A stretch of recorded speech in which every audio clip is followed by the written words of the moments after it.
The most powerful wedding of the decade looked like a funeral nobody wanted to attend.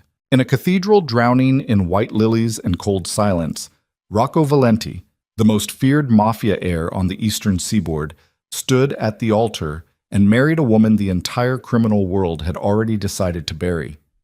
Maren Holloway. Overweight, unremarkable, daughter of a disgraced shipping tycoon who sold his own daughter to erase a debt. The guests didn't bother hiding their contempt. They laughed in silk suits and diamonds, certain they were watching a humiliation unfold in real time. They had no idea they were watching a coronation. Drop a like. Comment the city you're watching from. I want to see exactly how far this story has traveled. Now stay with me, because nothing about Maren Holloway is what it appears to be. Quote. The morning of her wedding, Maren Holloway sat alone in a borrowed room on the third floor of the Valenti estate and ate breakfast by herself. Not because she had been forgotten, she had been deliberately left alone. The kind of deliberate that came with a locked door handle and a tray slid under the gap with no knock, no greeting, no acknowledgement that the woman on the other side of that door was about to legally bind herself to one of the most dangerous families on the eastern seaboard. The eggs were cold. The coffee was weaker than it should have been for a household that spent more on a single bottle of Barolo than most people earned in a month. Maren ate every bite anyway. She drank the coffee down to the last lukewarm sip. Then she set the tray aside, folded her hands in her lap, and spent 40 minutes memorizing the layout of the estate grounds through the single window she had been given access to. She counted the guards.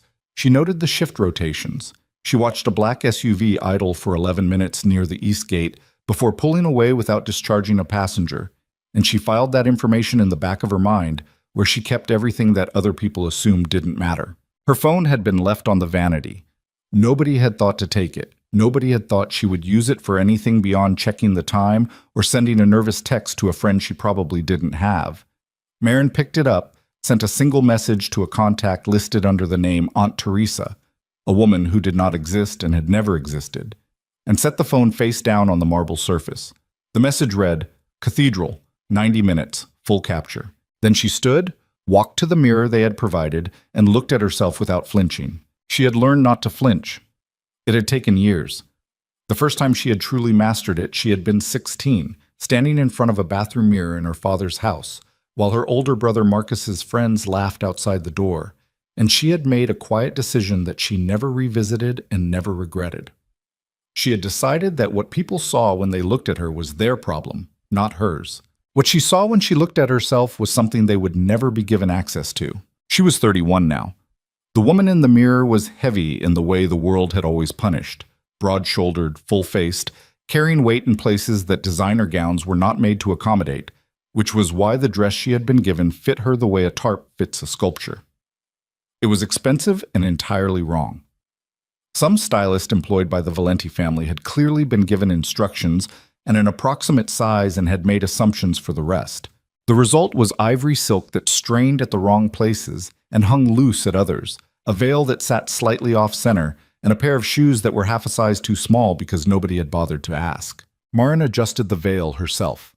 She did not call for the stylist. She did not complain. She thought about the 11 minutes the SUV had idled near the east gate, and she thought about the face of Don Vittorio Valenti, Rocco's father, whom she had met once, briefly, formally, in the kind of meeting that was technically an introduction but was actually an inspection. The old man had looked at her the way a buyer looks at livestock he has already decided to sell. He had nodded once and excused himself within 4 minutes, and Maren had spent the remaining time in that gilded sitting room memorizing the layout of his bookshelves, the placement of his security cameras, and the name of the man who had been standing outside the door with a weapon that didn't match the Valenti family's standard issue sidearm. That name was Silas Kane. She was still thinking about Silas Kane when the knock finally came. Not a knock, really, more of a single perfunctory rap that communicated we are ready to move you without any of the warmth the words implied. And the door opened to reveal a woman in a black suit who looked at Maren with the professionally neutral expression of someone being paid specifically not to react. "Mr. Valenti is ready," the woman said. Maren picked up her bouquet. White lilies, which she had not chosen and would not have chosen. She was mildly allergic, which no one had asked about. "Of course he is," she said, and walked out. Dumb. The cathedral was older than the Valenti family's money, which was saying something. It had been built in a period when the city's founding families had wanted architecture that would survive them, and it had, outlasting the families, outlasting their fortunes, outlasting the moral frameworks that had made them feel entitled to commission it in the first place. Now it served as the preferred venue for weddings among the city's criminal aristocracy, primarily because it was large enough to seat 400 people and old enough that the stone walls absorbed sound in a way that made surveillance equipment nearly useless. Marin knew this because she had commissioned an acoustic analysis of the building 8 months ago. She knew the cathedral the way she knew every significant location in the lives of the people who were about to become her family. She knew which confessional booth had a loose panel in the back wall. She knew that the utility corridor beneath the east transept connected to a maintenance tunnel that ran under the street for 200 meters before surfacing inside the parking structure of the adjacent commercial building. She knew that the cathedral's head of security, a man named Brent Luca, who had worked for the Valenti family for 6 years and believed himself to be invisible, had a standing weekly appointment with a therapist in the Midtown Medical District and had been recording his sessions on his personal phone without the therapist's knowledge for reasons that were, on balance, more sad than sinister. She knew these things the way she knew everything, quietly, patiently, through a network of people the powerful had long since decided were too ordinary to notice. The ride to the cathedral took 14 minutes. Marin sat in the back of a black town car beside her father, Theodore Holloway, who smelled of the bourbon he had been drinking since 6 in the morning and who looked straight ahead for the entire journey without speaking. He was 63 and looked 70. He had the hands of a man who had once worked with them and the face of a man who had spent decades wishing he hadn't had to. His shipping company, Holloway Maritime, 4 generations deep, had been hemorrhaging money for 3 years before the Valenti family's financial apparatus had quietly acquired a controlling stake in its primary debt instrument. The marriage had been the negotiated settlement. Marin delivered in exchange for a debt restructuring agreement and a territory access clause that her father had signed without reading in full. He had not asked her permission. He had not explained the arrangement in advance. He had called her into his study on a Wednesday afternoon and told her the terms the way you tell someone about a scheduling change, and when she had sat there without speaking for a long moment, he had interpreted her silence as acceptance. It was not acceptance. "You don't have to do anything," her father said now, staring at the partition between them and the driver. It was the first thing he had said to her since they had gotten into the car. His voice had the texture of a man trying to give advice he knew he had forfeited the right to give. "Just be quiet. Stay out of their way. It's a business arrangement. Nobody expects anything from you." Marin looked out the window. The city moved past, gray and gold in the early morning light, streets still half empty, delivery trucks and early commuters threading between stoplights that hadn't yet switched to the high-traffic pattern. "I know," she said. He nodded like that was reassuring, like her knowing nobody expected anything from her was a comfort rather than a data point. She thought about the text she had sent to Aunt Teresa. She thought about the 14 operatives currently positioned at various points inside and around the cathedral, none of them in each other's line of sight, all of them carrying equipment that looked like something else. She thought about the 37 Valenti family members and associates who would be in attendance today and the specific files she held on 29 of them, and the 3 among those 29 whose files contained information that was immediately actionable if the situation required it. "I know," she said again, more quietly, to herself. The whispers started before she reached the end of the aisle. She heard them the way she heard everything, not as individual voices, but as a collective sound, a tide of contempt moving through 400 people dressed in their most expensive expressions of status. She heard the word heavy from somewhere in the 3rd row to her left. She heard something that was meant to be a laugh suppressed into something that wasn't quite a cough from the direction of the Coretti family seating block. She heard a woman, older, seated near the center, say something in rapid Italian that she didn't catch every word of, but caught enough of to understand the sentiment. She kept walking. Her father's arm was rigid beside her, not supportive, more like a man bracing for impact. At the altar, Rocco Valenti stood and looked at her with an expression that she suspected he believed was neutral. It wasn't. It was the expression of a man working very hard to appear indifferent to something he found actively unpleasant, and the effort showed in the way his jaw was set and the way his hands, clasped in front of him, had the slightly too deliberate stillness of a person consciously overriding an impulse. He was 38. He was tall in the way that men who have always had power tend to be, not because the height gave them the power, but because the power had trained them to occupy space differently. He had his father's angular features and his father's gray eyes, and none of the warmth that the photographs from his mother's era suggested the family had once been capable of. He was, by every objective metric, exactly what the criminal world said he was. Ruthless, controlled, brilliant in the specific and limited sense of men who had been handed a machine and had learned to run it without ever questioning whether the machine should exist. He looked at Marin the way you look at a contract clause you cannot negotiate around. She looked back at him the way you look at a variable you've already accounted for. The ceremony was 40 minutes long. The officiant, a civil celebrant, not a religious figure, which was either the Valenti family's one concession to modernity or a reflection of the fact that even the most accommodating of clerical figures had eventually declined to participate in their proceedings. Moved through the language of the service with the practiced speed of a man who had learned to read a room. He moved faster when the silence from the congregation got too loud. He stumbled briefly on Marin's full name, Marin Elise Holloway, and recovered, and nobody in the 400 seats noticed or cared, and Marin noticed and filed it away, not because it mattered, but because the habit of noticing was not something she turned off. When Rocco was asked to take her hand, he did it with 2 fingers, barely, like he was picking up something he wasn't sure was clean. She felt it. She didn't react. She said her vows in a clear, level voice. She meant exactly none of the words and had never pretended otherwise to herself, which was more than she could say for the institution of marriage in general, based on the statistical data available on the subject. She signed the documents that were placed before her in a precise, unhurried hand.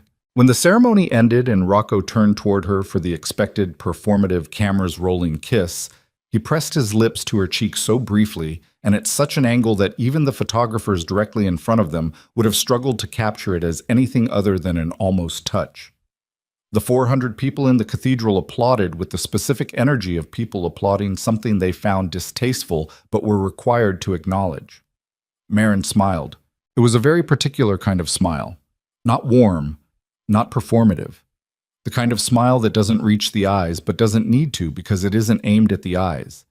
It was aimed at the room, and what it communicated to anyone paying close enough attention, which no one was something closer to "I see all of you" than to "I'm pleased."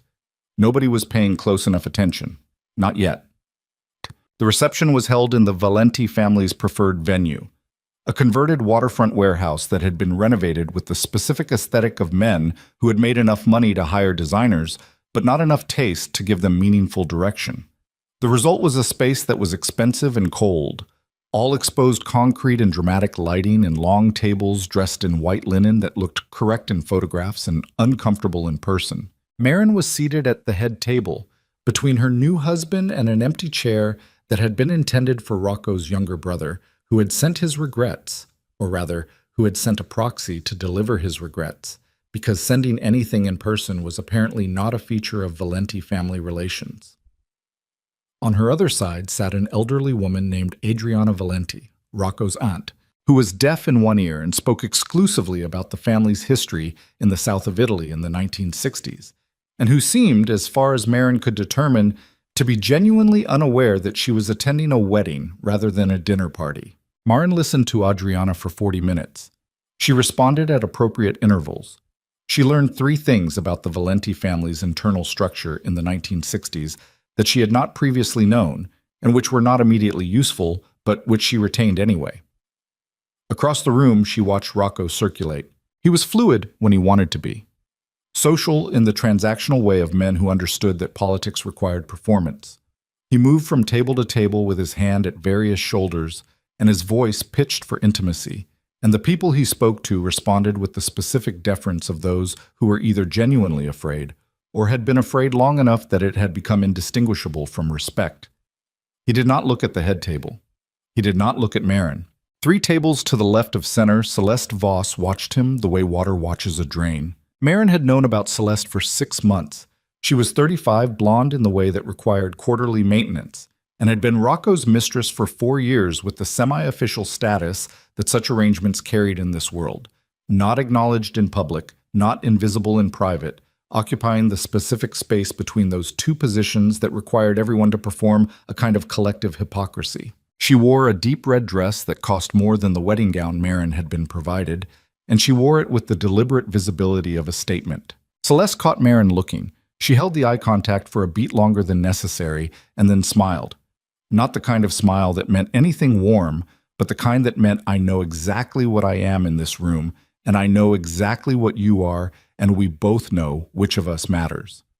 Marin returned the smile with the same version of her own that she had deployed at the end of the ceremony. Celeste held for another moment before something, some flicker of something she probably couldn't name, made it slip slightly at the corners. She looked away first. Marin turned back to Adriana and asked a question about the Sicilian coast. The toasts were a particular form of cruelty. The best man, Rocco's oldest friend and most trusted lieutenant, a man named Garen Vance, who was built like a doorframe and had the conversational range of a man who had spent too many years in rooms where wit was dangerous, delivered a speech that managed to be simultaneously about Rocco's greatness and about the audience's collective bewilderment at the situation, threading the two together through a series of jokes that stopped just short of being direct insults to the bride and landed close enough that the room laughed and Marin's name was technically never weaponized. She watched people laugh. She noted who laughed first, who laughed longest, who laughed while looking at her, and who laughed while looking away, who didn't laugh at all, and what their faces did instead. She committed 26 names to memory in that 20-minute speech.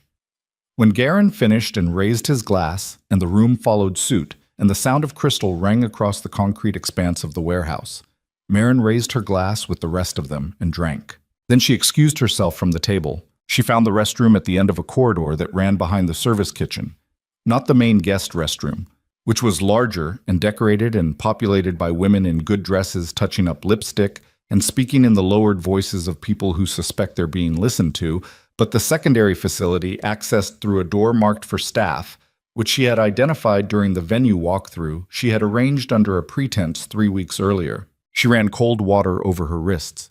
She looked at herself in the utilitarian mirror above a sink that hadn't been updated since the warehouse's renovation.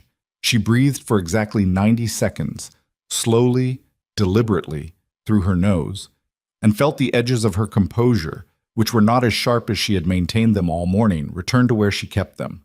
Her phone buzzed once in the small bag she carried. She looked at the screen. The message was from Aunt Teresa. Full catalog complete. 41 of 44 identified. 3 unknowns. Photos attached. Secondary team tracking the black SUV. Eastgate contact confirmed Valenti employee. Waiting on your signal. Marin read the message twice, then deleted it. She put the phone away. She breathed for another 30 seconds. Then she walked back out into the wedding reception and spent the next 4 hours being invisible. Being invisible was not, as most people assumed, about being small. You could not make yourself small in a room full of people who had already decided you didn't matter. Smallness invited a particular kind of predatory attention from the people who needed to confirm their own power by finding something to consume. You became invisible in rooms like this by becoming expected, by being exactly where you were supposed to be, responding exactly as required, generating no friction and no energy and no information that the people around you would find interesting enough to process. Marin had been practicing this since she was 9 years old. She sat at the head table when she was supposed to sit. She stood when the photographs required standing. She spoke when spoken to and did not speak when she wasn't. And the content of what she said when she did speak was unremarkable enough that the people she said it to forgot the exchange within minutes. She ate the dinner they served. It was good, actually. The food was the one thing the Valenti family consistently invested in with taste rather than just money, and drank 1 glass of wine over the course of 4 hours, and watched the room the way she had been watching rooms since before she had words for what she was doing. She watched Rocco close proximity with 3 different men she had flagged in her files as potential succession threats, not to Rocco specifically, but to the Valenti structure as it currently existed. The conversations were brief and casual in the way that significant conversations are made to appear casual when they're happening in a watched space. One of them, a man named Damien Valenti, Rocco's first cousin, who had the Valenti jaw without the Valenti restraint. and who wore his ambition the way some men wore aftershave, pervasive and slightly too strong for the room, spoke to Rocco for 11 minutes near the far end of the bar, and spent most of that 11 minutes doing the speaking while Rocco listened with an expression that was difficult to read even from 30 meters. Marin had a 47-page file on Damien Valenti. She had been building it for 8 months. She watched him walk away from the conversation with a particular set to his shoulders. Not satisfied exactly, but not defeated either. The shoulders of a man who had made a calculation and decided the result was acceptable. She noted it. Near 11 in the evening, the event began to wind down in the way that large formal gatherings wound down. Not all at once, but in stages, the energy draining from one table at a time as the older guests departed, and the remaining energy concentrated in the corners where the people who weren't ready to go home were clustering around late drinks and lowered voices. Rocco found her near the end when there were fewer eyes. He materialized beside her without approach.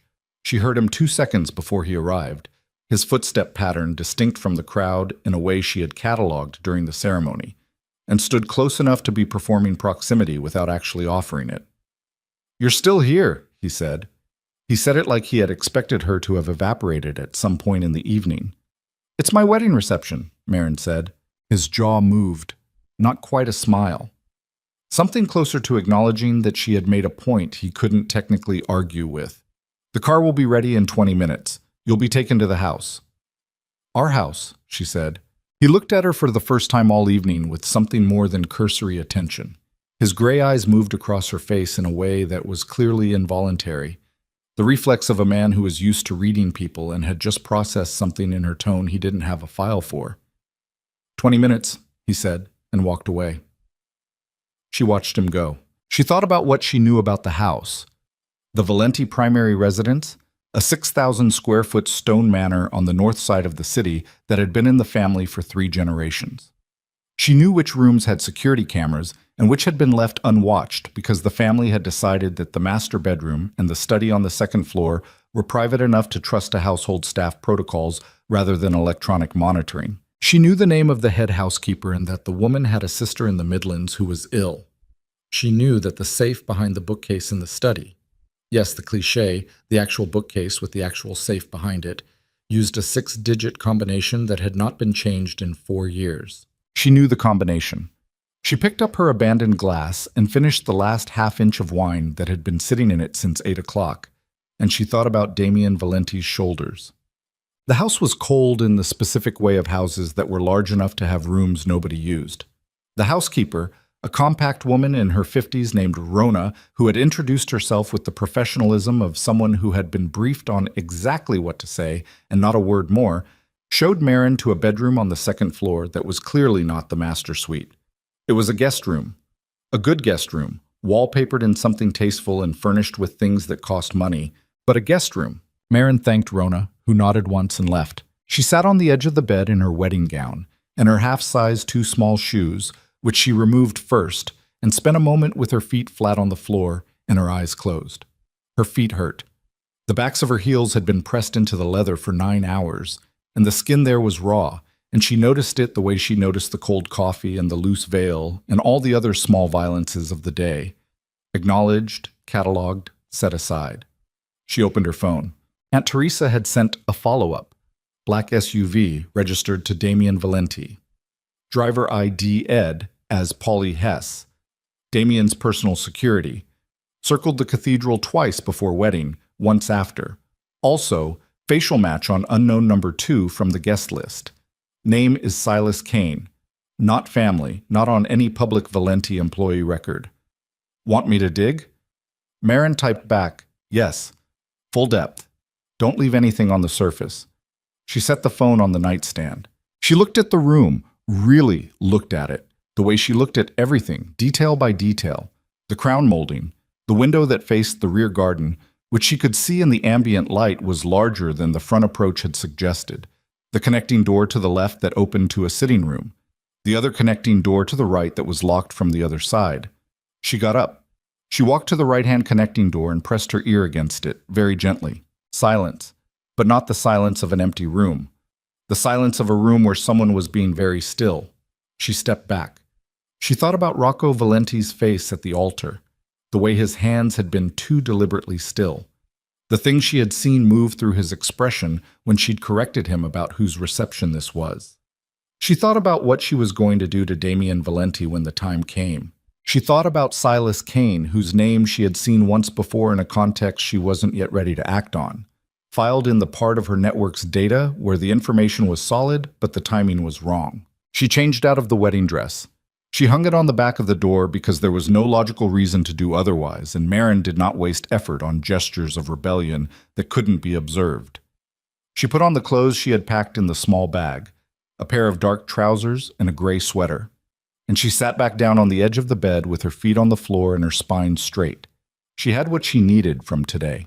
44 faces, 29 files, cross-referenced and updated. Damien Valenti in motion, Silas Kane confirmed present. The Eastgate black SUV accounted for.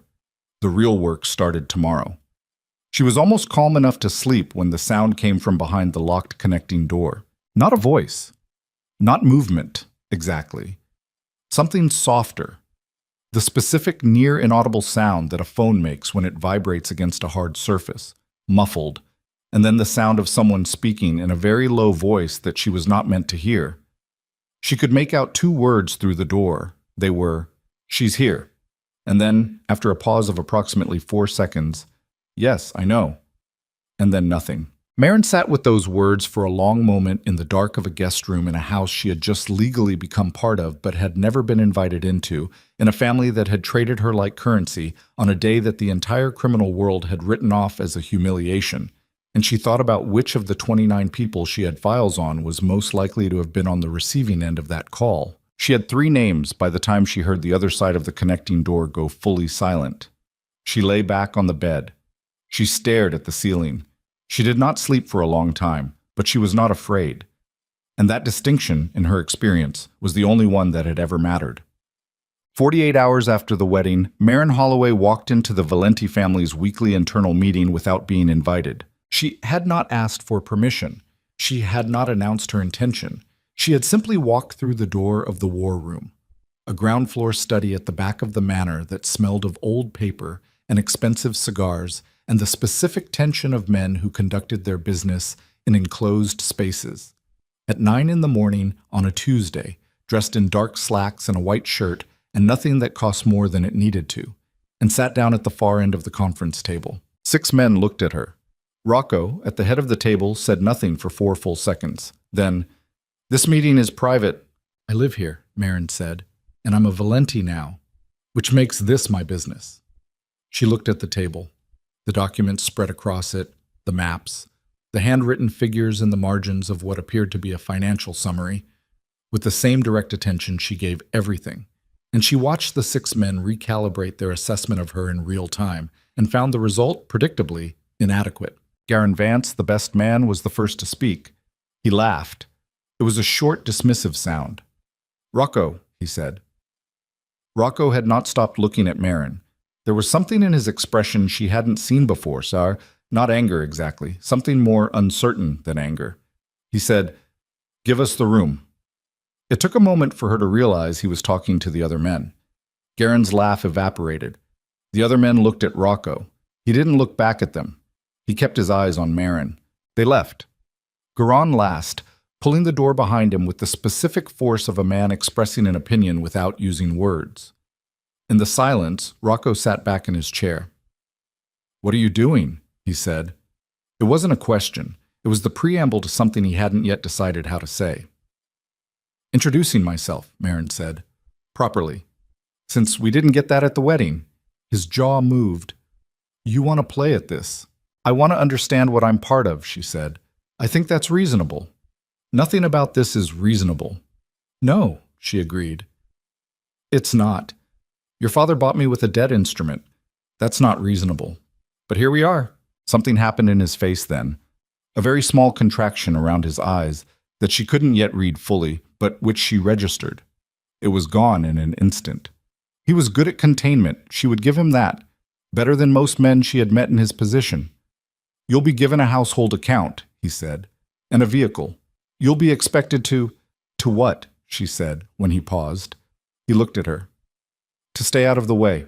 Myron looked back at him across the length of a conference table covered in maps and money, and the evidence of a business that ran on violence and information, and the careful management of fear, and she said very quietly, "Rocco, I want to tell you something, and I want you to hear it, because I'm only going to say it once."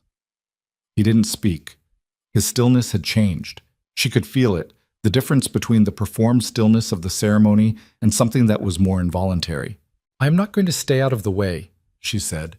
"I have never stayed out of the way.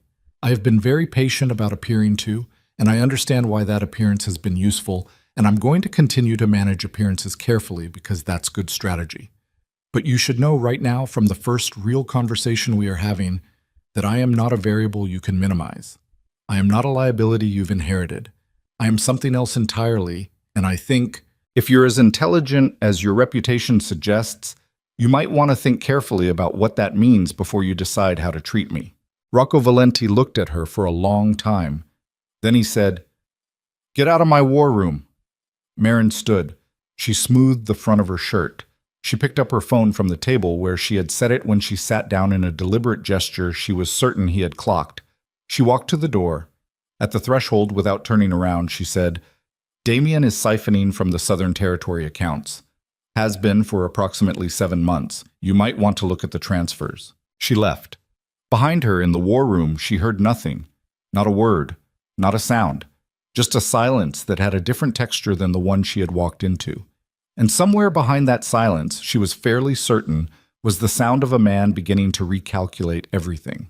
The information about Damien sat in the war room for exactly 3 days before Rocco did anything about it. Marin knew this because she had a source inside the house. Not a plant. She hadn't placed anyone. She hadn't needed to. The source was Rona, the housekeeper, who was not a spy and did not know she was functioning as one. Rona simply talked, the way people talked when they had been invisible in a house long enough to forget that invisibility was conditional. She talked to the junior staff. She talked to the cook. She talked in the hallways between the kitchen and the laundry in a low, continuous murmur that carried details about the household's rhythm, the way water carries sediment.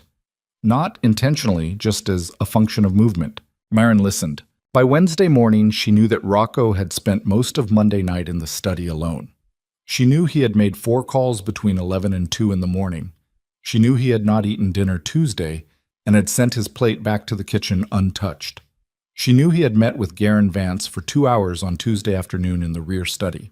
Not the war room, the rear study, which was smaller and which Rocco used when he wanted no possibility of the conversation being overheard by household staff, which was itself a piece of information. She also knew, from a source that was not Rona, that Damien Valenti had made 3 transfers out of a subsidiary account in the Cayman structure over the previous 72 hours, totaling just under $900,000, and that the transfer destinations were layered through 4 shell entities before landing in a holding account registered to a management company in Bratislava that Damien's own attorney had set up 6 months prior. She knew this because she had access to the account structures. She had obtained that access 11 months ago through a data analyst who worked for the Valenti family's external accounting firm, a young man named Piers, who had significant gambling debts and significantly less significant moral convictions, and who had provided Marin with read-only access to the full financial architecture of the Valenti organization in exchange for the retirement of $70,000 in debt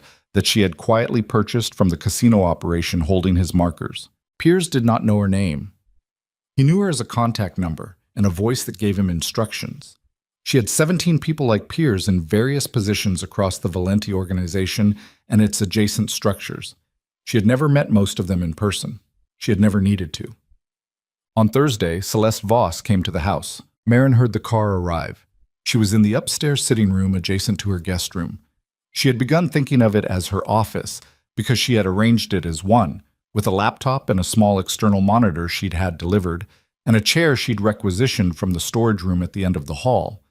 And she heard the specific sound of Celeste's voice from the front entrance, carrying the way voices carry when they're not being managed for discretion. She didn't go downstairs. She watched from the window above the front entrance and noted that Celeste had arrived in her own car, rather than a car service, which meant the visit was personal rather than arranged, and that she had dressed as if the arrival were a performance, which it was, for the benefit of anyone watching, though the audience she had in mind was probably not the one she was performing for. Marin went back to her chair and her screen. 40 minutes later, she heard Celeste in the hallway outside. The door opened without a knock. Celeste Voss stood in the frame of the doorway with the precise body language of a woman who believed her physical presence was sufficient leverage, and looked at the room, at the monitor, the cables, the papers on the desk, the woman sitting behind them, with an expression that moved quickly from surprise to contempt, which was a tell Marin noted. Surprise first meant she hadn't known about the setup, hadn't asked Rocco about it, or Rocco hadn't mentioned it, which meant something about what Rocco had and hadn't processed since Tuesday's war room exchange. "So you've made yourself at home," Celeste said. Marin looked up from her screen. "Yes," she said. Celeste moved into the room without being invited.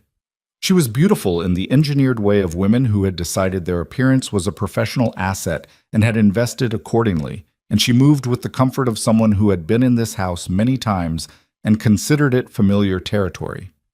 She stopped in front of the desk and looked down at it, not at the papers, not at the screen, but at the desk itself, like she was establishing ownership of the surface by proximity.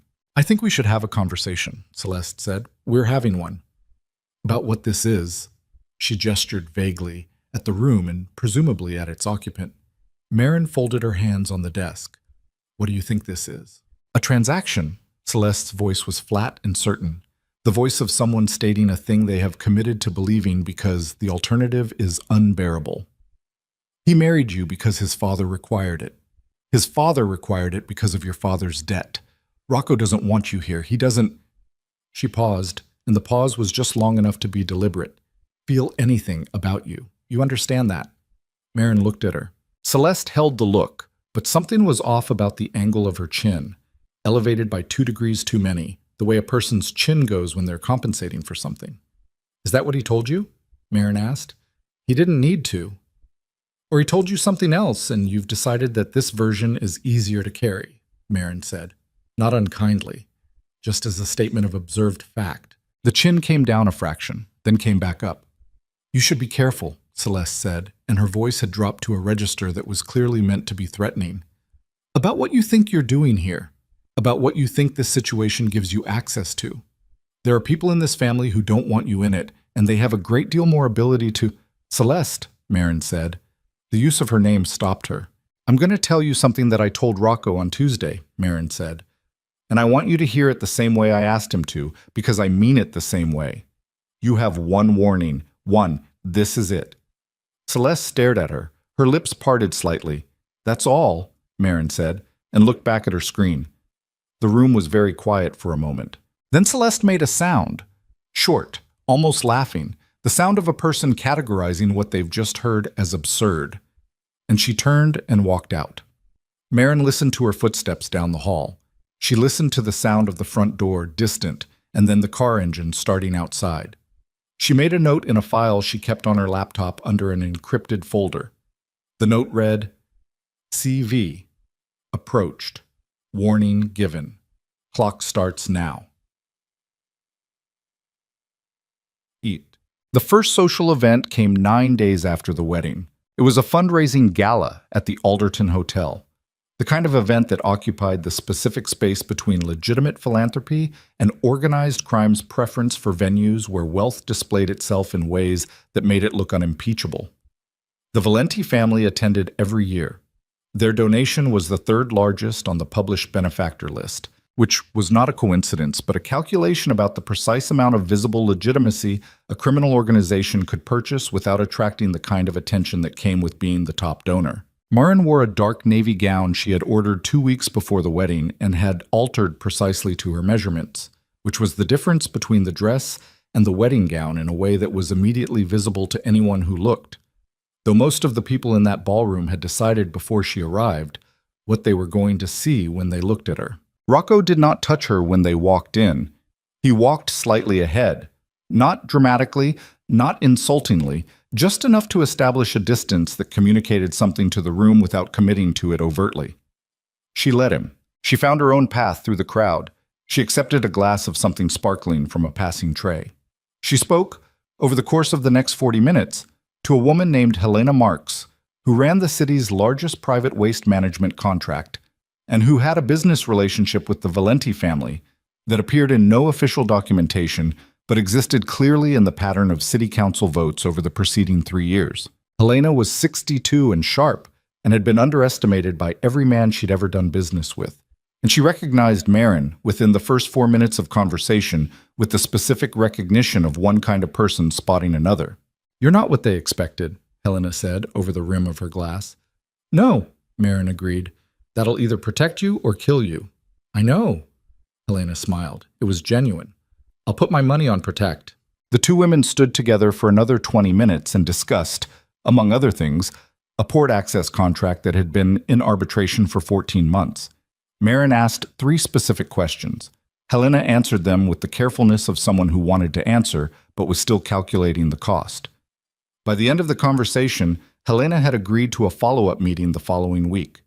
Marin moved through the room. She was 2 hours into the evening and in conversation with a city alderman whose campaign contributions she had mapped 6 months earlier when she heard it start. She heard Celeste before she saw her, the voice first, and then, cutting through the general noise of 400 people and an orchestra playing something neither here nor there, the specific clarity of a voice that was projecting deliberately.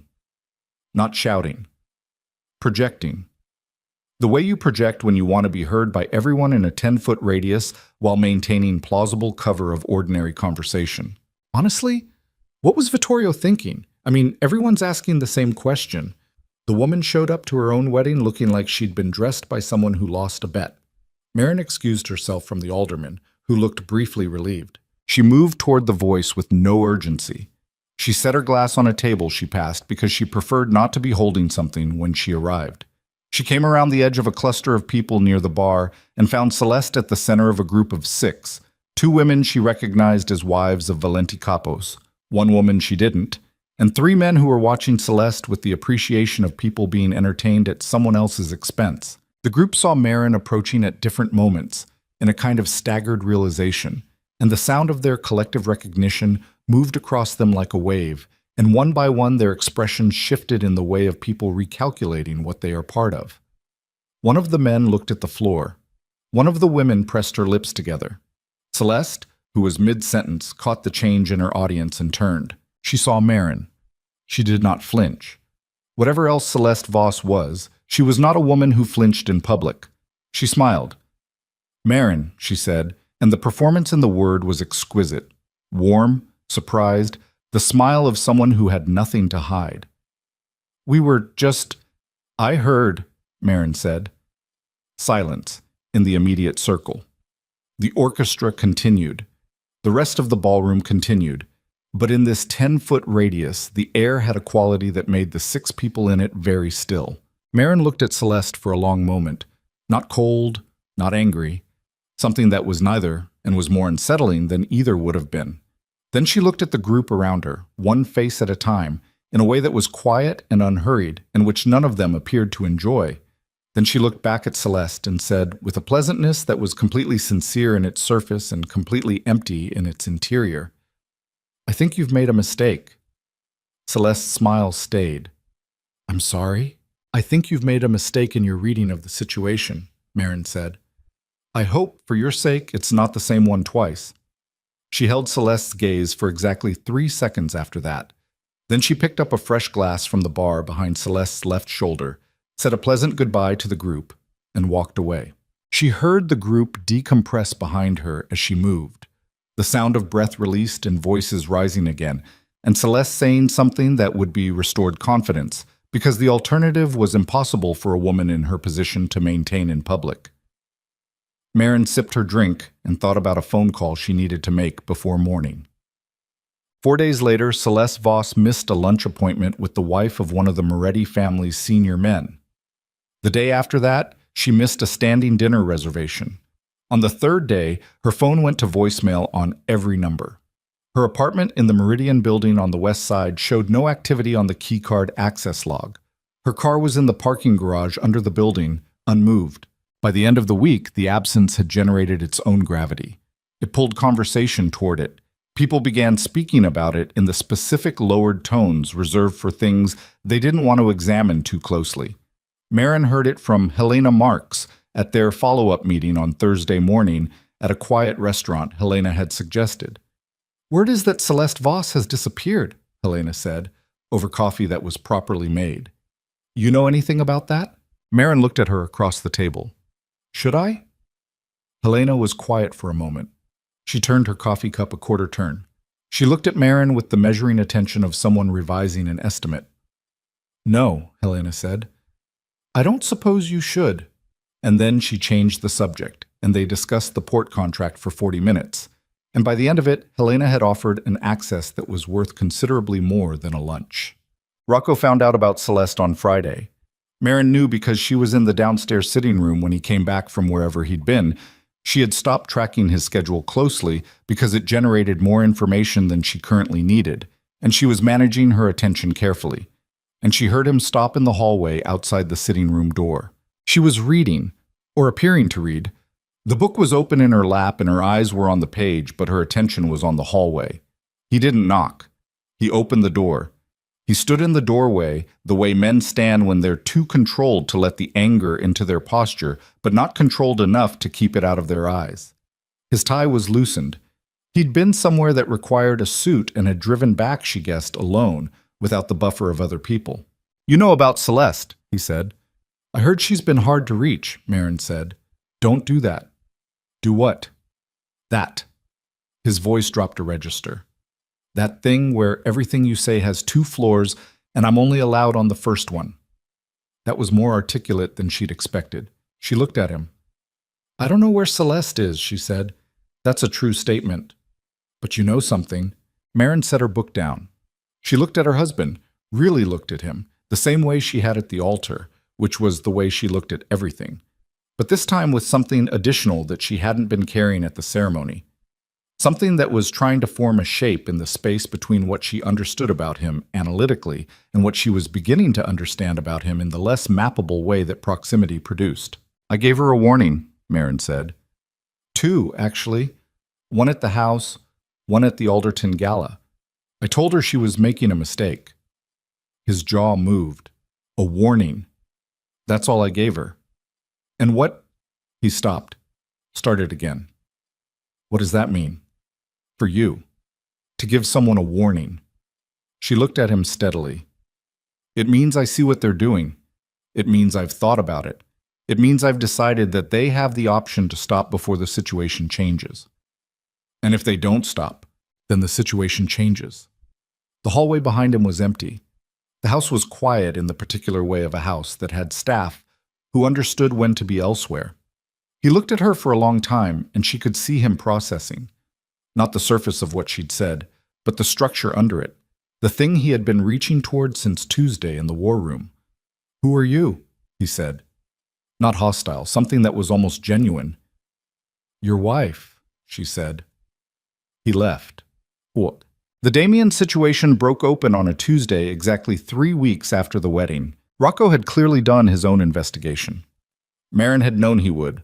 A man like Rocco didn't take a tip from an unknown variable without verifying it himself. And the verification had taken 3 weeks, which told her something about both his caution and the depth of the concealment Damien had built. When he moved the way she had expected, deliberately, quietly, with a meeting requested rather than commanded, in the Valenti family's secondary office space downtown rather than the manor. She was not in that meeting. She was not intended to be. She had an audio feed. The feed came from a device the size of a shirt button that had been placed under the conference table in that office 6 weeks before the wedding, by a man whose name she did not know personally and who worked, on paper, for the office's cleaning service. The feed routed through 3 encrypted relays before reaching her laptop in the upstairs sitting room. She listened. Rocco's voice was controlled. Damien started controlled and became something else about 8 minutes in, when it became clear that Rocco had more than suspicion. It became something that moved through indignation and then through a kind of bluster that was the verbal equivalent of a man realizing the room he thought he was in has no exits. "Who told you?" Damien said at one point. His voice had thinned in a way that was physiologically interesting. The larynx rising under stress, the breathing shallower. "It doesn't matter who told me," Rocco said.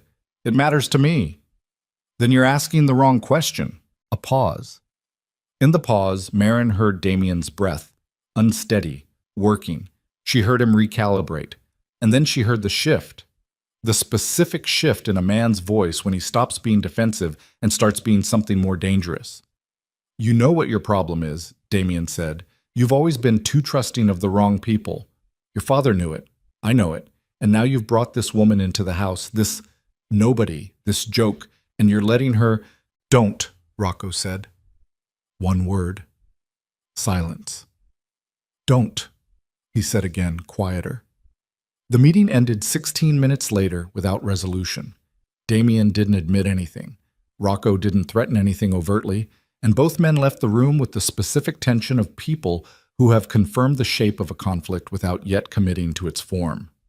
Marin closed the audio feed. She sat back in her chair. She thought about the shift she had heard in Damien's voice, the pivot from fear to aggression, and what that pivot meant for the timeline. A man who was afraid and static was manageable. A man who was afraid and moving was something else. She opened a secure message channel and typed 4 words to a contact labeled only with a number. The message was, "Accelerate the Bratislava thread." She hit send. She was still looking at the screen when Rona knocked and told her that Garen Vance was at the front door asking for Rocco, and that he had brought 2 men she hadn't seen before, and that one of them had asked Rona, in a very friendly way, whether Mrs. Valenti was home. Marin stood. She saved the file she had been working in. She closed the laptop. She walked to the door of the sitting room and stood for a moment with her hand not quite on the handle. Downstairs, she heard the front door open. She heard Guérin's voice, too loud for the space, the kind of loud that was performing a normalcy it didn't feel. She heard Rocco's voice responding, lower, from somewhere toward the back of the house.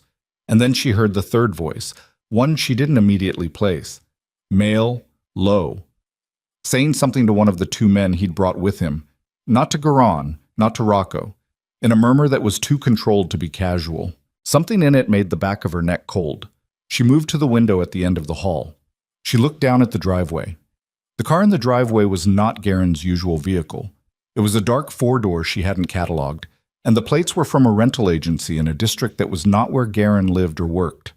She looked at it for 3 seconds. Then she went back to the sitting room, opened her laptop, and typed a different message to a different contact. Kane. Valenti Manor. Now. Confirm. The response came in 40 seconds. Confirmed. He's in the building. Marin read it. Her breathing stayed even. Her hands stayed still. But something in the calibration of the evening, in everything she had been building and timing and managing with precision for the past 3 weeks, shifted by a degree that felt, for the first time since this had begun, Silas Kane was in this house for 11 minutes before Marin understood why. She understood the what immediately, understood it the moment she read the confirmation on her screen and felt the cold move from the back of her neck down through her shoulders and into the place behind her sternum where she kept the things she did not allow herself to feel during working hours. Silas Kane in the Valenti Manor was not a social call. Silas Kane did not make social calls. In the 47 pages she had built on Damien Valenti, Kane appeared on 19 of them, always in proximity to consequences, never to decisions, never to planning, always to the aftermath of both. He was the kind of man who existed in the negative space of other men's choices. The why took 11 minutes. She spent those 11 minutes at the window of the upstairs sitting room with her phone in her hand and her eyes on the driveway, cycling through what she knew with the specific discipline of someone who has trained herself to think under pressure by treating pressure as a condition to be managed rather than a state to be survived. She pulled Kane's file in her memory, not the document, the actual accumulated knowledge, the texture of it. His history with the Valenti family predated Rocco's leadership by 6 years. He had come in through Don Vittorio's network, not through the organizational structure, which meant his loyalty ran to the patriarch rather than to the office. He had been present at the wedding. He had been present, per her source's confirmation tonight, in this house, within 11 days of the single most significant financial exposure Damien Valenti had ever faced. The pattern completed itself in the 11th minute. Kane wasn't here for Rocco. Kane was here to find out what Rocco knew, and more specifically, who had told him. Marin put the phone in her pocket. She walked to the door of the sitting room, opened it, and went downstairs. The front sitting room was where Rocco received visitors he wanted to keep out of the manor's interior. A formal space, correctly furnished, that communicated welcome without offering access. When Marin reached the bottom of the stairs, she could hear voices from behind the closed door. Rocco's, Garon's, and a third, low, measured, the voice she had heard from the hallway upstairs. She didn't stop at the door. She walked past it toward the kitchen, where Rona was standing near the counter with the studied absence of expression that the household staff deployed when they were processing something they hadn't been briefed on. "The two men he brought," Marin said. "Where are they?" Rona's eyes moved to the hallway that led toward the rear of the house. "Mr. Vance asked them to wait in the rear corridor." "Are they?" A pause. "One of them is." Marin looked at her. "Where's the other one?" Rona's face did something complicated. "He asked to use the restroom. I directed him to the guest facility off the main hall. That was," she checked the clock on the wall, "6 minutes ago." 6 minutes in a house restroom that was 40 meters from the upstairs sitting room where Marin had been working with her laptop open on an encrypted network.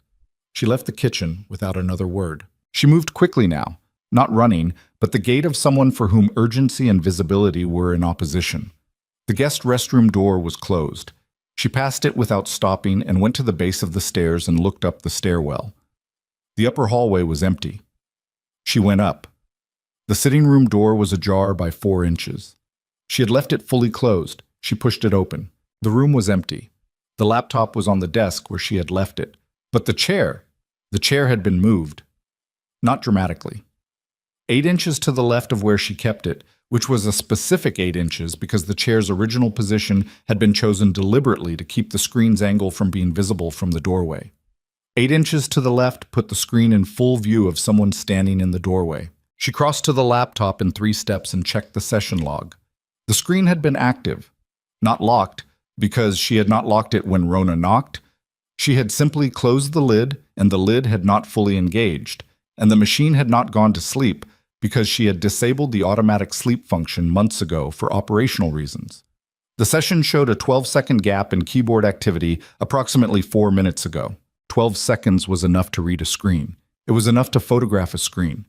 She stood very still for a moment with her hands on the desk and her eyes on the laptop and her breathing very controlled. On the screen, the last thing she had typed before leaving the room was the message to her contact. "Kane, Valenti Manor. Now. Confirm." And below it the response. "Confirmed. He's in the building." She closed the laptop. She straightened. She thought about what those 2 lines communicated to someone who had photographed them. That she knew Kane's name. That she had a contact who was tracking Kane's movements. That the contact had confirmed his presence faster than any ordinary source could have, which meant the source was close, embedded, operational. In 12 seconds, whoever had been standing in her doorway had learned more about her network's existence than anyone outside it had ever been permitted to learn. She went back downstairs. The man was back in the rear corridor when she passed through. He was standing with his arms loose at his sides and his face arranged in the blankness of a professional, and he looked at her the way professionals looked at people when they were deciding how much of what they knew to let show. She looked back at him with nothing on her face at all. She went to the front sitting room and knocked once and opened the door. Rocco was standing near the window. Garon was seated. The third man, Silas Kane, in person for the first time, was standing near the fireplace with a glass of something amber that had clearly been offered and accepted as a performance of ease. He was older than her file suggested, mid-50s, with the build of a man who had been larger once and had compressed rather than diminished. Gray at the temples. Eyes that were light-colored and very still, the kind of stillness that was not calm, but was the thing that came after calm, had been replaced by something more functional.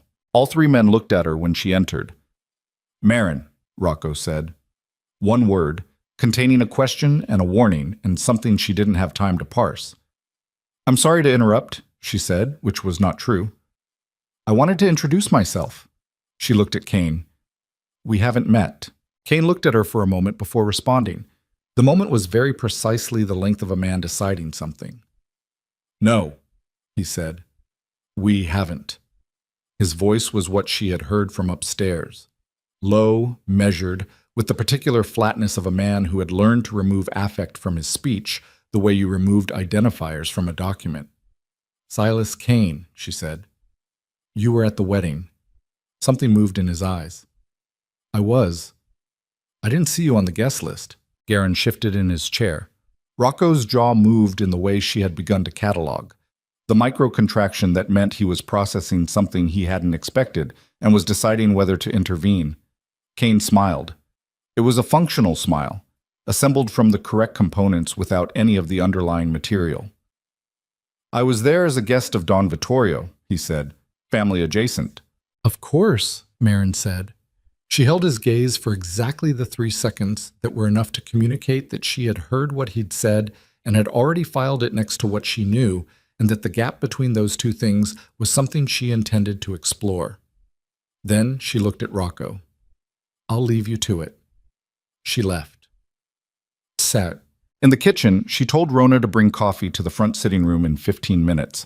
She said it pleasantly, and she meant it to be disruptive. Not to the coffee, but to the conversation, which she calculated would reach its most significant point between 12 and 18 minutes from now.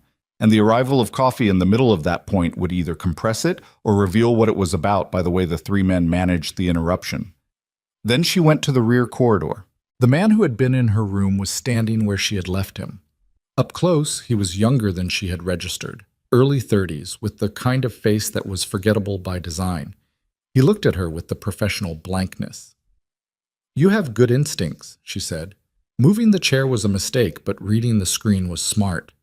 He said nothing. His breathing didn't change. Here's what I want you to know, she said. She said it quietly, the way you said things when you meant them to land and stay. Whatever you saw on that screen, you've already factored into whatever decision you're going to make next. I can't change that.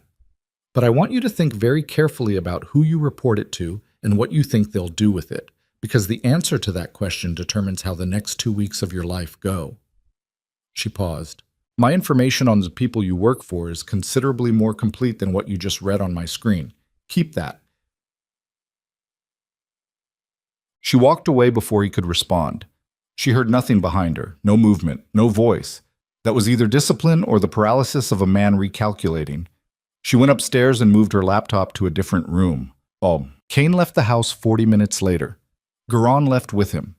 Rocco came upstairs and stood in the doorway of the room she had moved to, the smaller sitting room at the end of the hall, and looked at her for a long moment before speaking. What did you say to him? Rocco said. To Kane. I introduced myself. Don't.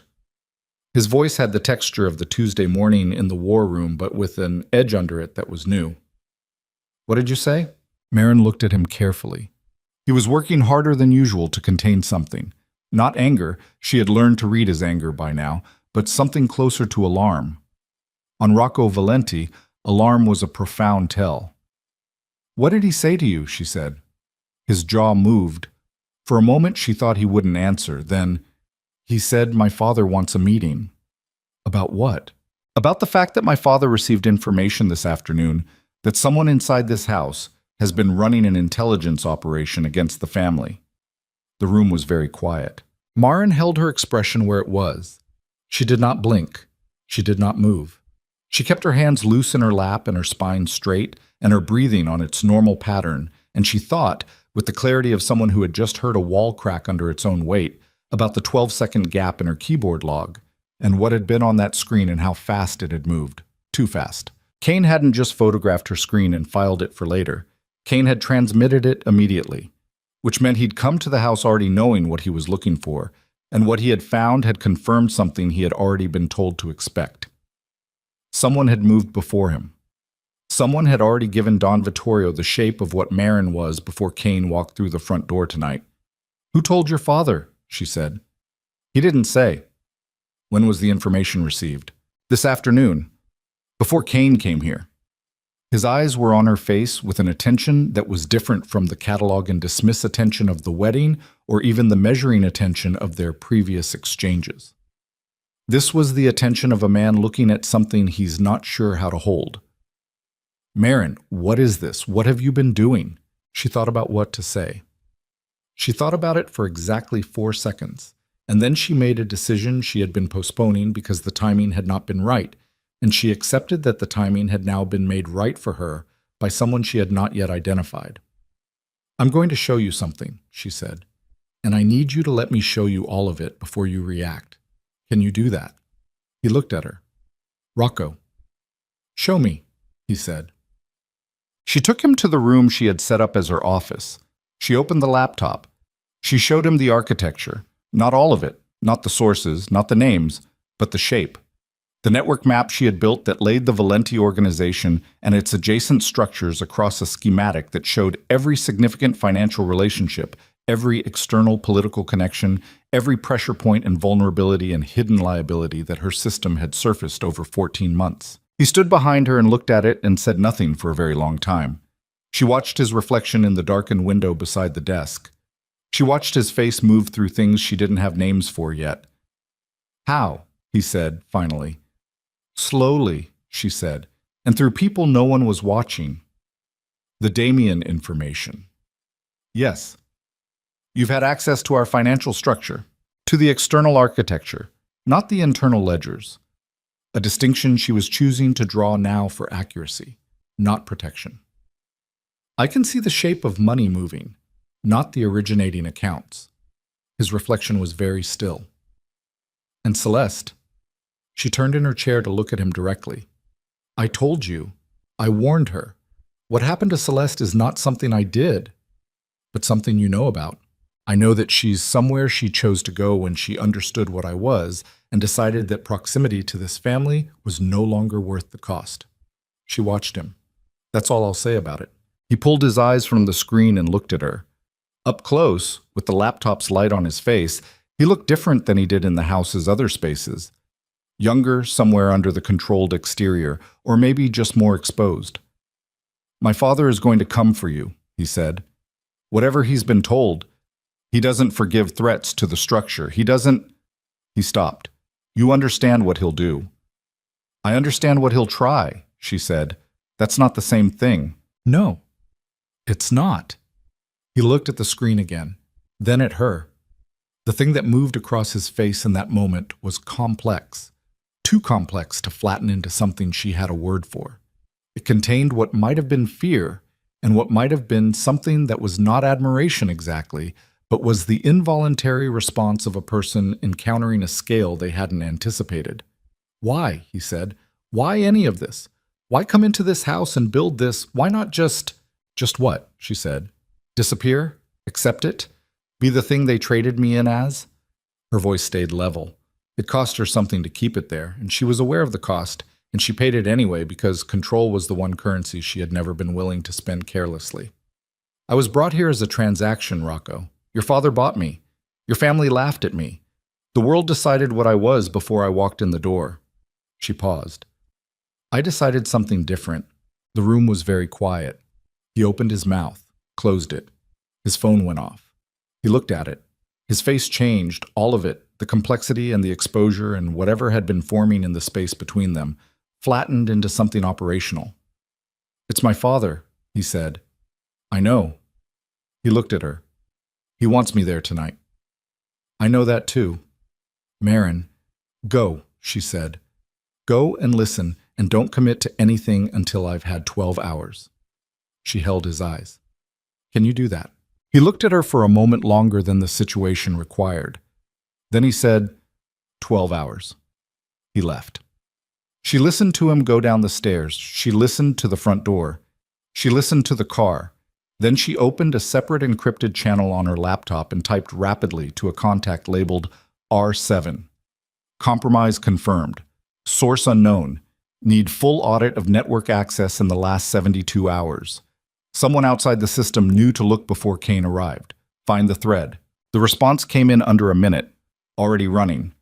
Preliminary result: anomalous access attempt on the Bratislava relay at 14:32 today. Original IP routed through 3 nodes before terminal. Last node traces to a server cluster registered to a holdings company in Delaware. Marin stared at the screen. She typed, cross-referenced the Delaware entity against Valenti family corporate structure. 40 seconds. Match found. Shell Company, Alderton Group LLC, registered 2019, beneficial owner listed as Theodore R. Holloway.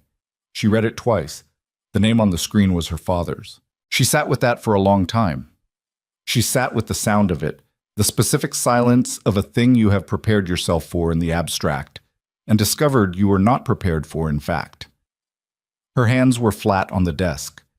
She could feel the edge of the laptop under her right palm. She could feel the grain of the desk surface under her left. She focused on both sensations with the deliberateness of someone using the physical world to stay inside her own body rather than inside the things she had just read. Theodore Holloway, who had sat beside her in the car on the morning of the wedding and told her nobody expected anything from her, who had sold her into this family to settle a debt, who had been given, in that process, a ringside view of exactly what she had been building. Not because she had shown him, but because proximity to her over 31 years had given him enough to sell. He had not sold her once. He had sold her twice. The first time to the Valenti family. The second time to whoever was paying for information about what she had built inside it. And the access to her Bratislava relay meant that whoever had received that information now had a thread into the network itself.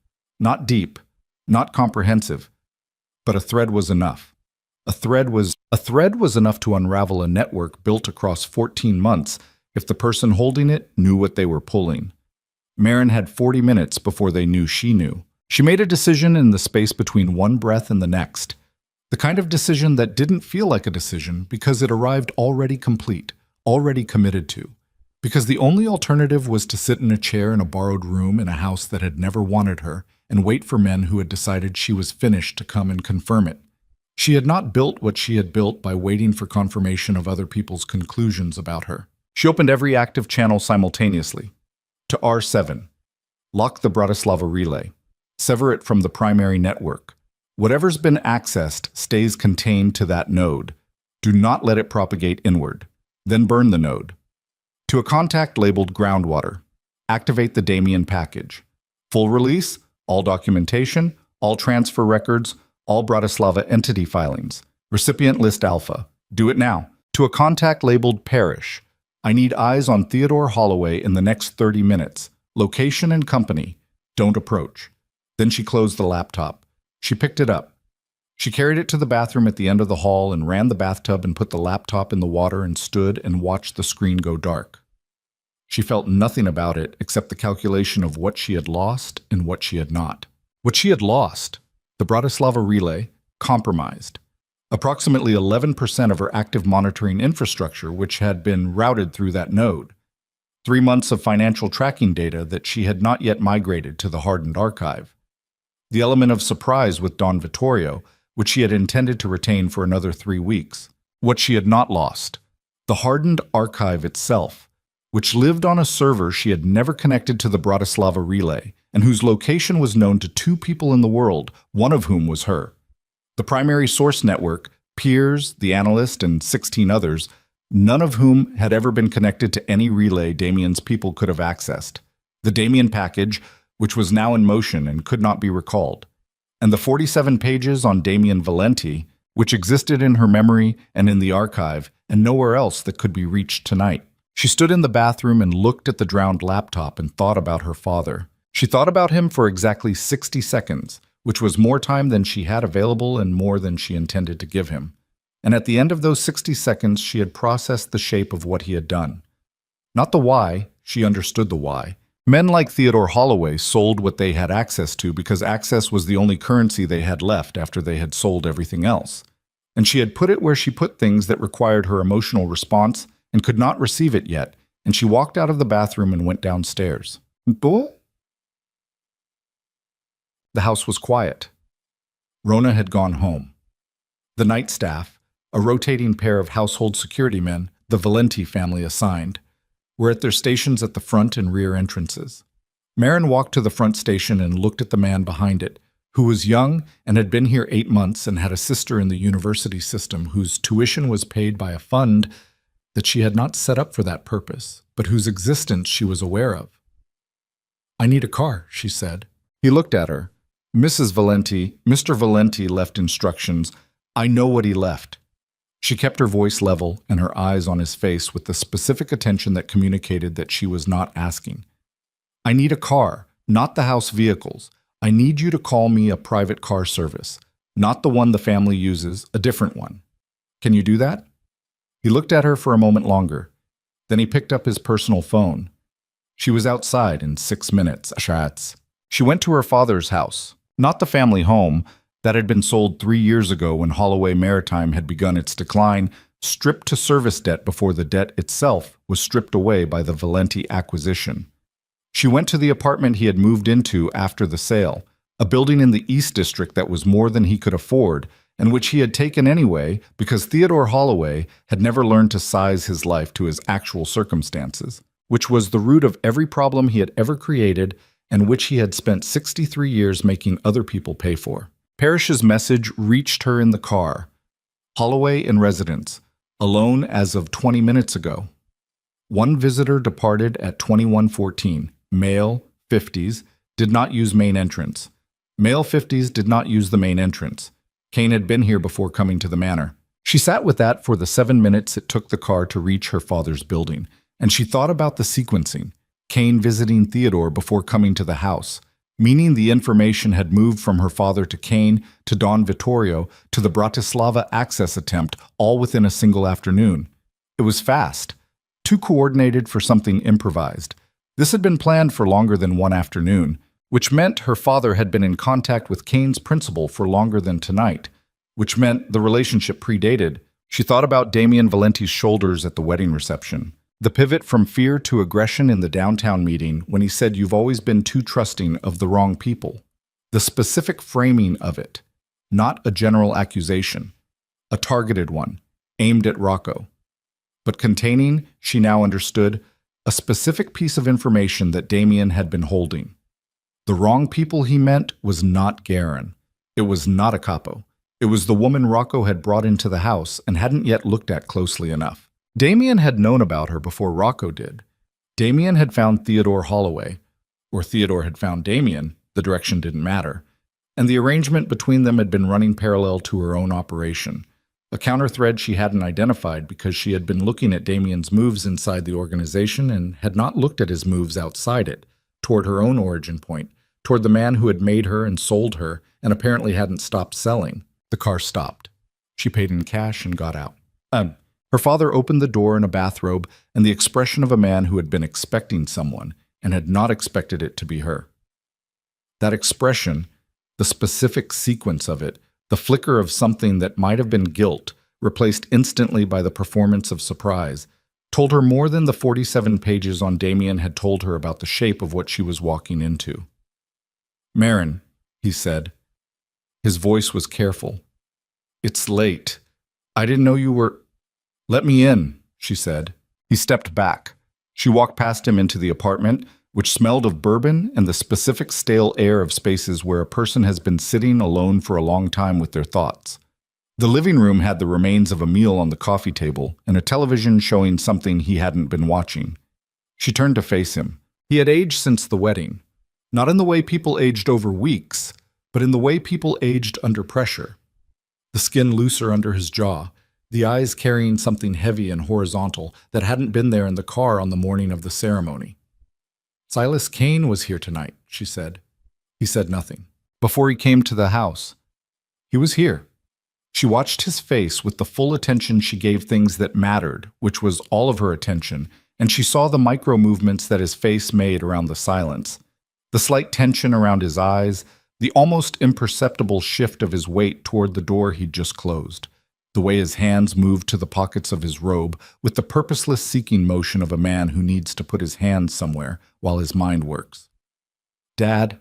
The word landed differently than she intended. She heard it after she said it. The shape of it, the history in it, the 10,000 times she had said it, and what those times had meant, and what this one meant, and the distance between those two things, which was the distance between who she had been and what had been done to her. His jaw worked. "I didn't have a choice," he said. "Don't," she said. "Marin, don't say that to me." Her voice stayed level. It cost her more than anything had cost her tonight, including the drowned laptop and the burned relay and the knowledge that Don Vittorio was moving. Don't say you didn't have a choice. You had a choice every time. You chose. Tell me what you told them." He looked at her. In his eyes was something she had not expected and was not equipped for. Not defiance, not the self-justifying bluster she had prepared for, but something that was closer to a man who had arrived at the bottom of himself and found it exactly as bad as he had feared. "Damien came to me 2 months ago," he said. "He knew about you. Not everything, but he knew there was something. He knew you weren't what you appeared to be. He said he had evidence that you were running an operation against the family, and that when Don Vittorio found out he would—" He stopped. "He said he would make it about me, about the debt, about the original arrangement. He said he would tell Vittorio that I had placed you deliberately, as an operative." Marin looked at him. "I didn't place you deliberately," he said. "You know that." "I know," she said. "What did you give him?" "The relay address, that's all. I only had the relay address. I didn't know what it connected to. I didn't know how—" He heard himself and stopped. "I found it. In your things, 3 years ago, when you visited. A notation. I didn't know what it meant then. I kept it." 3 years ago, she had visited for 4 days. She had been careful. She had not brought operational materials, but she had been working during that visit on a problem that required a specific address, and she had written it on a paper she had destroyed. She had thought she had destroyed it, and her father had kept it for 3 years in the specific way of men who accumulated leverage instinctively without yet knowing its use. "Okay," she said. He blinked. "Okay. You gave him the relay. He used it to access the node and confirm the network's existence. He passed it to Kane. Kane passed it to Vittorio." She was processing aloud, not for him, but because hearing the sequence in the open air made it real, and real things could be managed. "Does Damien know the node is burned?" I don't know what that means." "Does he know I know what he did?" "I don't know." His voice was very small. "Marin, I'm sorry." "Stop." She held up one hand. Not angry, not forgiving. Something that was neither and contained both, and was heavier than either would have been alone. "I need you to do something. I need you to call Damien Valenti, right now, tonight, and tell him that you've heard from me and that I'm afraid. Tell him that I called you asking about what to do. Tell him that I don't know what's been compromised and that I'm panicking." She watched her father's face. "Can you do that?" He stared at her. I want you to give him the wrong picture. One last time." She held his eyes. "After tonight, I don't need anything else from you. I won't ask again, but I need this right now, and it is the only thing that will determine whether what you've already done to me becomes something I can fix or something I can't." The room was very quiet. Theodore Holloway looked at his daughter, at the woman his debt had bought and his negligence had endangered, and his fear had betrayed. And something moved across his face that she had not seen there in more years than she could accurately count. It might have been shame. It might have been the first honest reckoning of a man who had spent his life averaging his costs across the people nearest to him and had finally run out of people. He picked up his phone. She listened to him make the call. He was better than she expected. His voice carried the right texture of a frightened man. Not performed fright, the real thing, because fear was one thing Theodore Holloway had in genuine abundance, and it came through in exactly the registers that Damien would trust. He told Damien what she had scripted. He added 2 details she hadn't scripted that made it more believable because they were true. That she had come to him in person, that she had seemed shaken. She let those details stand because they were useful, and because she was, in fact, shaken, in the place she kept things she was not going to show anyone. The call lasted 4 minutes. Her father hung up. He sat down heavily on the couch among the remains of his dinner and his unwatched television and his bourbon, and he looked like what he was, a man at the end of something. She left without saying anything more. The Damien package had reached its recipients by the time she was back in a car. R7 confirmed at 11:47 p.m. Bratislava relay burned. No inward propagation confirmed. Package delivery confirmed. 41 of 41 recipients. First response received 11:31 p.m. from recipient 7. More incoming. Recipient 7 was the chief financial examiner of the city's organized crime task force. who had been receiving carefully curated intelligence from an anonymous source for 14 months, and who, upon receiving tonight's package, would have in his hands the complete financial trail of Damian Valenti's 7-month theft from the Valenti organization, routed through 3 jurisdictions and landing in a Bratislava holding company whose beneficial ownership was now documented and verified. By morning, Damian Valenti would have problems that dwarfed whatever he had planned for her. But that was morning. Tonight, she directed the car to the address she had been building toward since the moment she'd read the message on her screen about the Delaware entity and her father's name. Don Vittorio Valenti's primary residence was a fortress in the truest functional sense. A stone house on 4 acres on the North Shore, gated and walled and surveilled with the infrastructure of a man who had spent 50 years knowing exactly what kind of enemies his life produced. His personal security ran to 6 men on premises at night, rotating shifts with 2 at the gate, 2 at the exterior perimeter, and 2 inside the house itself. She knew all of this. She had known it for 8 months. She also knew that the security system's central node was a panel in the utility room off the kitchen, and that the utility room had a secondary external access point, a service door, original to the house's construction, that the renovation 40 years ago had bricked over on the outside but had not removed from the inside, meaning the physical door still existed behind a section of exterior stone that was thinner than the surrounding wall by approximately 4 centimeters. A discrepancy visible in the original architectural plan she had obtained through a municipal archive request 11 months ago under a company name that could not be traced to her. She did not have the tools or the personnel tonight to use any of that. What she had was a phone and 12 hours that Rocco had promised her. She directed the car away from the North Shore. She called a number she had never called before, a number that existed at the end of a chain she had constructed for exactly this kind of contingency, a chain of 3 cutouts that led to an individual she had never met, whose operational capacity she had verified through 4 independent assessments, and who knew her only as a voice and a payment history. "I need a summit," she said when the line connected. "Not mine. I need the 5 syndicates in a room. I need it arranged as an emergency meeting initiated from inside the Valenti family structure in a neutral location." She paused. "I need it within 48 hours. Silence on the line, then, "That's not something that gets arranged in 48 hours. "I know," she said, "which is why I'm calling you instead of someone who would tell me that." Another silence. Longer.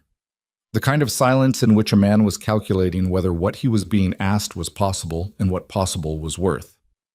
72 hours, the voice said. 60, she said. 65.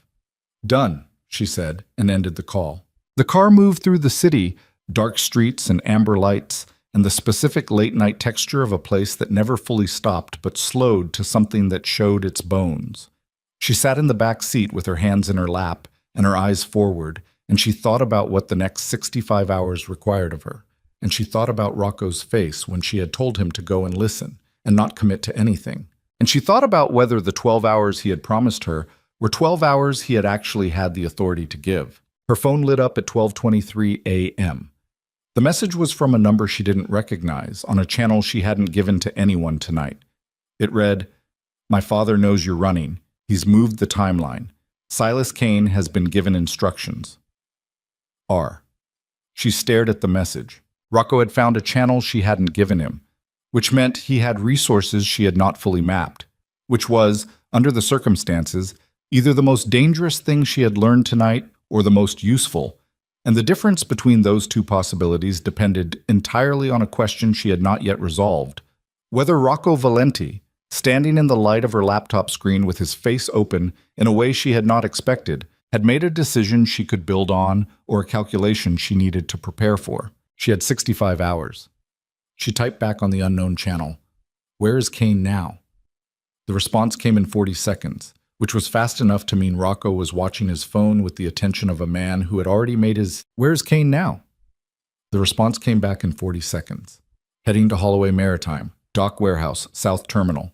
He has 4 men. My father told him to find whatever you left there." She read it twice. There was nothing at the Holloway Maritime South Terminal. There never had been. She had never used her father's infrastructure for anything. The risk of contamination had been obvious from the beginning, and she had built around it with deliberate distance, the way you build around a fault line, not because you fear the ground, but because you understand what ground does under pressure. Which meant Don Vittorio had been given information that was wrong. Which meant her father, somewhere in the conversation that had happened after she left his apartment, had told Damien something that had moved to Vittorio as usable intelligence. She sat with that for 4 seconds. Then she understood. Her father had improvised, beyond what she had scripted. He had given them a destination, a false one, a place that would occupy Kane and 4 men for long enough to matter. And he had done it without being asked and without telling her. Theodore Holloway, 63 years old and at the bottom of himself, had done one useful thing. She typed back to Rocco's unknown channel, "Keep Kane at that location as long as you can. I need 60 hours. Not 12, 60. Tell your father you're handling it personally. Tell him Kane found something and you need to verify before he acts." A pause. Longer than the previous ones. That buys you maybe 30. He's not patient right now. 30 is enough if you do exactly what I'm about to tell you. She typed for 4 minutes straight, and when she finished, she put the phone in her coat pocket and looked out the window at the city moving past and let herself, for exactly the duration of 3 city blocks, feel the full weight of what the next 30 hours were going to cost her. 3 blocks. Then she put it away. She did not sleep. She spent the first 8 hours in a hotel room she paid for in cash, under a name she had held in reserve for 18 months, working from a secondary device she had kept entirely separate from the compromised network. A tablet, encrypted, connected to the hardened archive through a channel that had never touched the Bratislava relay. She rebuilt what she needed from the archive. She contacted 6 of her 17 sources directly, through channels that predated the relay entirely, and she verified that none of them had been burned. They hadn't. The Bratislava access had been shallow, enough to confirm the network's existence, but not enough to map it. Damien had confirmed she was real. He had not learned what she had. By 4 in the morning, she had re-established secure communication with R7 and Groundwater, and 3 others. By 6, she had a preliminary report on the Damien package's reception. 41 recipients, of whom 19 had already acknowledged, of whom 7 had begun their own verification processes using the documentation she had provided. The financial examiner, recipient 7, had been in his office since midnight. By 8, she had confirmation that Damien Valenti's accounts in the Cayman structure had been frozen pending investigation. By 9:30, she was in a car heading to an address in the warehouse district where the man she had never met, the one at the end of the 3 cutout chain, had arranged the first of the preliminary conversations that would determine whether the summit was possible in the time frame she had demanded. His name, she learned when she arrived, was Ferrante. He was 60 and looked like someone who had spent 40 years being the person in every room who knew where all the doors were. He had coffee ready, which she took, and he looked at her across a table that had seen better decades and said, without preamble, "The Moretti family won't come if it's a Valenti summons." "It's not a Valenti summons," she said. "It's a neutral summons. The Valenti family is a participant, not the host." "Who's the host?" "You are," she said. "I'll provide the location." He looked at her for a long moment. "And what do I tell them it's about?" "Tell them it's about the Valenti succession," she said. "Tell them Don Vittorio is in declining health, and the question of Eastern Seaboard territory access needs to be addressed before the transition becomes disorderly." She drank the coffee. "That's true. It's also not the primary reason for the meeting, but it will get them in the room." Ferrante turned his coffee cup. "And when they're in the room?" "I'll handle what happens when they're in the room," she said. He studied her face. She let him study it because there was nothing in it she was hiding from him. She needed him to see that she was not performing confidence but operating from it, which was a different thing, and which men like Ferrante, who had spent decades watching people perform confidence, were capable of distinguishing. 58 hours, he said. She nodded. She left his warehouse and made 5 phone calls before noon. Rocco called her at 2 in the afternoon. "My father knows you're not at the house," he said. His voice had the controlled tension of a man managing multiple pressures simultaneously. Kane came back from the south terminal empty. My father is not... Is he moving on me directly?" A pause. "Not yet. He's waiting to hear from Damien." "Damien is going to be unavailable," she said. "His accounts have been frozen, and there are 2 investigators outside his building as of this morning." Silence. Rocco, I heard you. I need you to go to your father tonight, not to report, not to update him. I need you to go to him and tell him that you've spoken with the other families and that there's a summit being called and that his presence is expected. Tell him it's about the succession transition and territory access. Tell him you've arranged it. She paused. Can you tell him that without it falling apart? The silence this time was different, longer. The silence of a man on a threshold. You're asking me to lie to my father, he said. I'm asking you to tell him something that is going to be true in 48 hours, she said. The summit is real. The meeting is happening. You're going to be there. The only part that isn't true is that you arranged it. And when he finds out, it will be because he's sitting in a room watching the rest of his options disappear, she said. And at that point, the question of who arranged it will be considerably less important than the question of what he does next. Another long silence. He'll never accept it, Rocco said. You don't know him. He doesn't step back from things, ever. It's not. He stopped. It's not something he knows how to do. I know, she said. I'm not asking him to step back. I'm asking him to step into something that is already determined and to do it in a way that lets him believe he chose it. She looked out the window of the hotel room at the city's midday gray. There's a version of the next 48 hours where your father retains his title, retains his respect among the other families, and finishes his years without the kind of exposure that currently exists in the documentation I'm holding on his relationship with Silas Kane and what Kane has done on his behalf over the past 6 years. She paused. And there is another version. She let that sit. I'll go tonight, Rocco said. He hung up. She set the phone down and sat on the edge of the hotel bed and looked at her hands. They were steady. They had been steady all night and all morning, and through every conversation, and she was aware that the steadiness was real, and also that it was costing something she wouldn't be able to fully account for until this was over, at which point she would find a quiet place and stay in it for a while and let the cost land. Not yet. Summit in Bards. The summit was held in an oceanfront estate in the coastal district, a property Marin had identified 8 months ago as the optimal neutral venue for exactly this kind of gathering. It had belonged to a shipping magnate who had died without heirs and whose estate had been in legal limbo for 4 years, managed by a trust administrator who had, without knowing the purpose, agreed to make the property available for what was described in the paperwork as a private business conference. The 5 syndicates arrived across a 2-hour window on the evening of the 59th hour, after her call to Ferrante. The Moretti family came first, which she had expected. They were the most territorially anxious and therefore the most motivated to be present for anything framed as a succession discussion. The Reyes operation arrived second, 4 men in 2 vehicles. The principal himself, a compact and watchful man named Eduardo Reyes, who ran the Western Port operations, hanging back until his security had walked the property. The Kavanaugh organization from the Northern Corridor sent a representative rather than the principal, which she had also expected and had prepared for. The Sato family arrived last and came with the specific unhurried composure of people who had decided to find out what this was before deciding how to feel about it. Don Vittorio Valenti arrived with Rocco and 2 men she had not seen before. She watched them from the 2nd floor of the estate, through a window that overlooked the motor court, and she watched Vittorio move, slowly, with the careful gait of a man whose body was rationing its authority.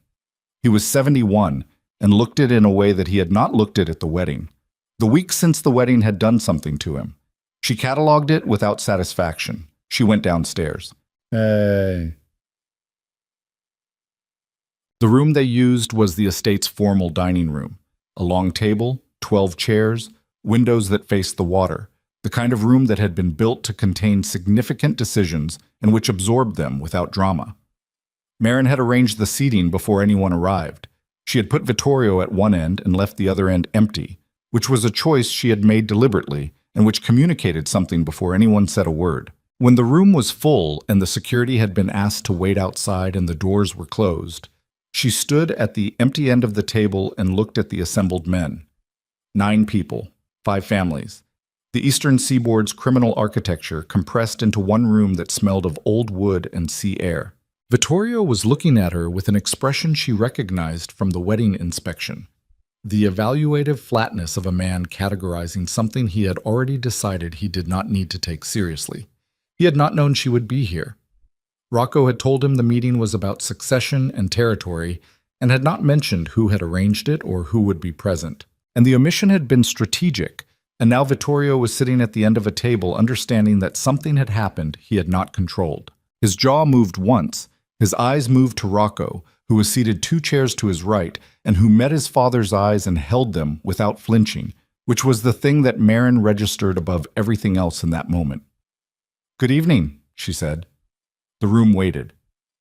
"My name is Marin Valenti," she said. "I'm going to explain why you're here, and then I'm going to show you something, and then you're going to make decisions. That's the meeting. It won't take long." Eduardo Reyes shifted in his chair. "No one told me this was a—" "I know," she said. "I'll ask you to stay anyway." She said it without force, which was more effective than force would have been, and Reyes settled. She placed a tablet on the table and connected it to the room's screen, which she had tested twice that morning.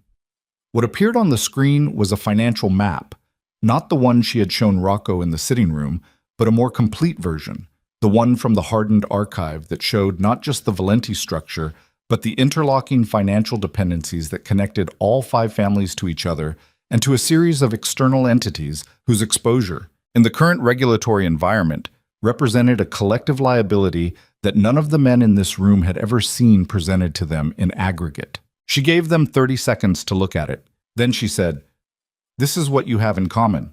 She walked them through it.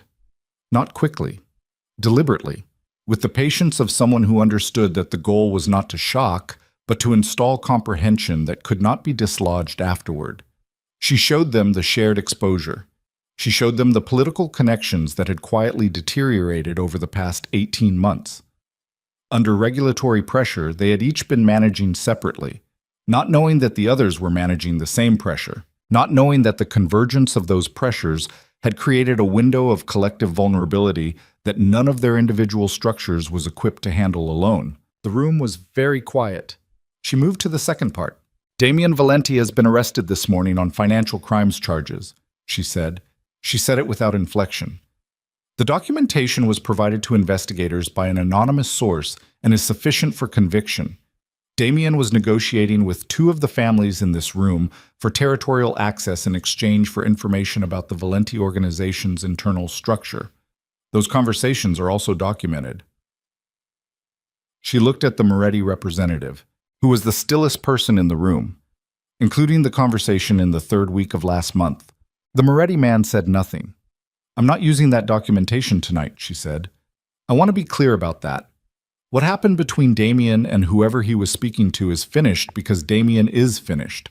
I'm telling you it exists so that you understand the scope of what I have, and so that there's no ambiguity about the basis on which we're having this conversation." She let that land. Then she looked at Vittorio. He had not moved since she began. His hands were flat on the table. His face had gone through several things during the presentation. She had tracked them peripherally while speaking, and had arrived at something that was very still and very cold, and which she recognized as the expression of a man who has understood that the ground he built everything on has changed composition while he wasn't looking. "Don Vittorio," she said, "you think you can walk in here?" He began. "I've walked in here," she said. "That part is done. Not unkind, factual. What I want to tell you is that you have a choice. The same choice I gave Celeste Voss, and the same choice I gave Damien, though I'll be honest with you in a way I couldn't be with them. The choice I'm giving you is considerably more substantial." His jaw was tight. His eyes were on her with the accumulated force of 50 years of being the most dangerous person in any room he entered. She felt it. She did not step back from it. "Silas Kane worked for you for 6 years, she said. "What he did in those 6 years is documented. All of it. His connection to you is documented. If that documentation reaches the same investigators who have Damien's files," she paused, "the transition from you to Rocco will not be a succession. It will be a vacancy." The room had the quality of a held breath. "What I'm offering you," she said, "is a formal transition. Announced, respected, with your authority intact and your legacy intact, and every man in this room as a witness to a succession that was chosen rather than forced. She looked at him steadily. You retire. Rocco takes the seat. The Kane documentation stays where it is. And if I don't, he said, his voice was very low.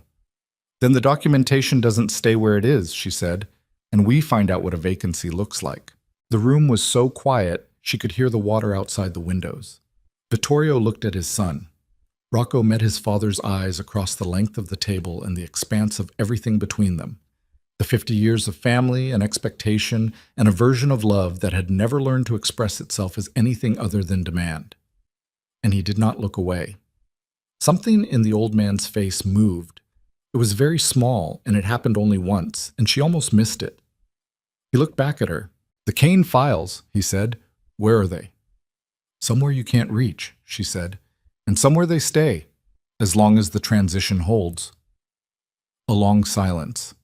Then Don Vittorio Valenti, who had built an empire on the principle that men like him did not yield to anything, put both hands flat on the table and pushed himself slowly to his feet.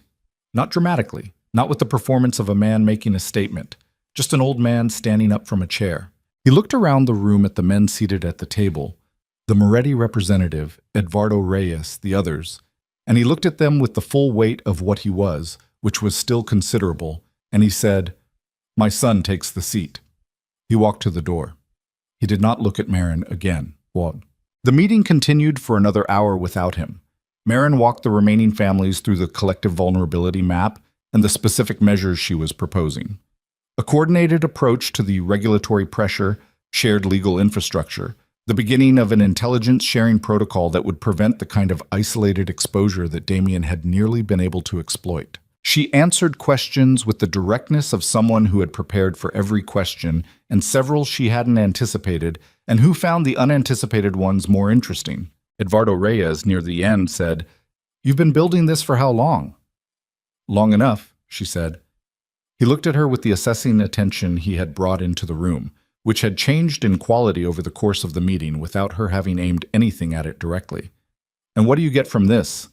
She looked back at him. The same thing you get, she said.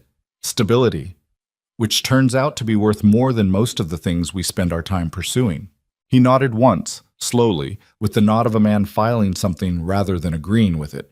The room broke up over the following 20 minutes. The families left in the same staggered sequence they had arrived in, vehicles pulling away into the coastal dark, and when the last of them was gone, the estate was quiet in the way of places that have just finished holding something significant and are in the process of returning to themselves. Rocco found her at the window that faced the water. He stood beside her for a moment without speaking. She could feel the exhaustion coming off him.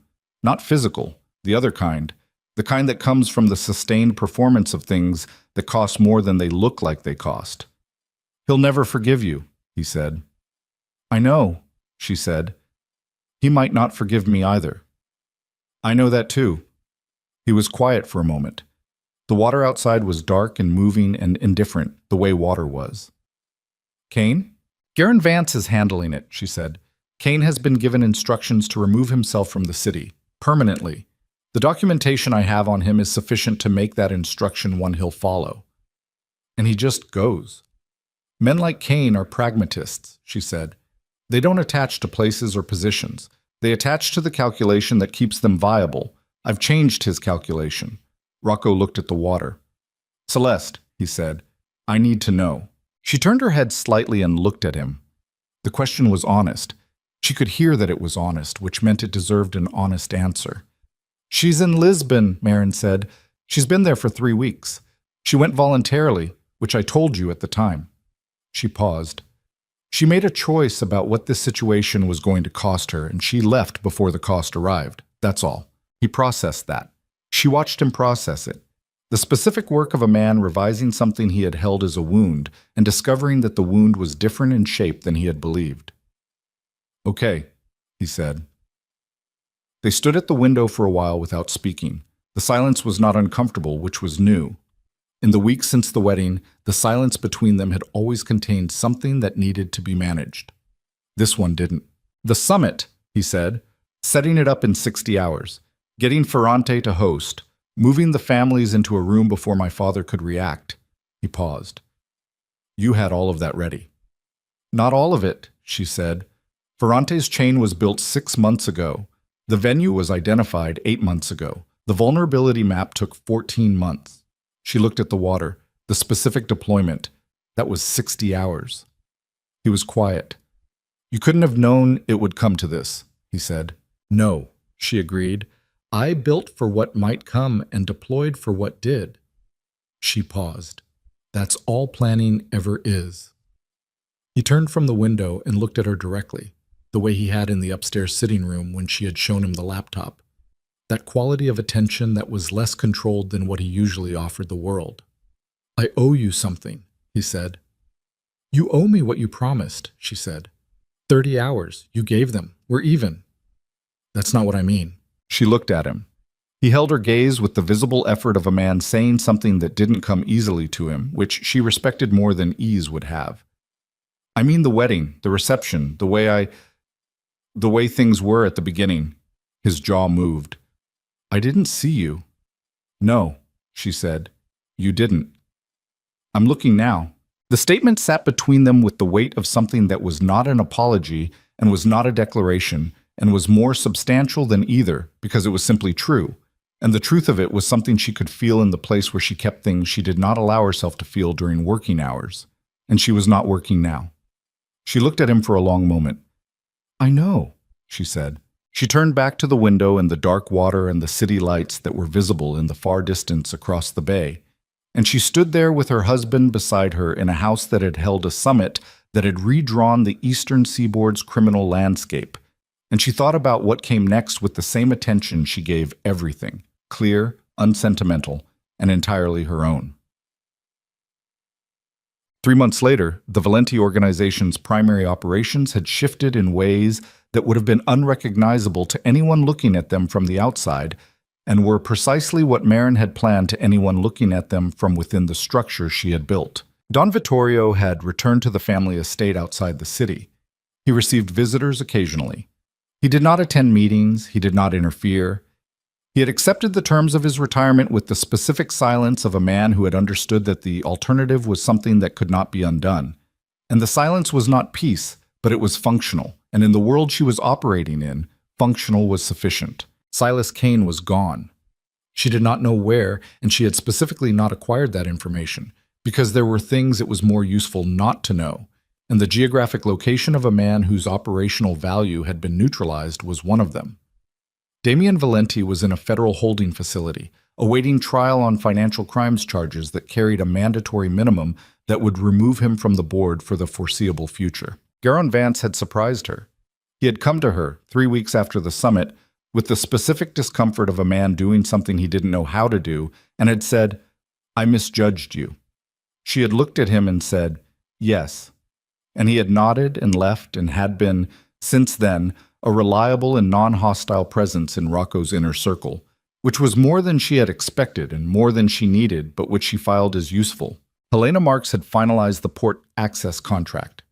The arrangement was mutually beneficial in ways that were documented correctly and in ways that were not, which was the standard condition of all durable business relationships in the world Marin occupied. Piers, the analyst, had been quietly given an opportunity to repay his gambling debts through legitimate means and had taken it.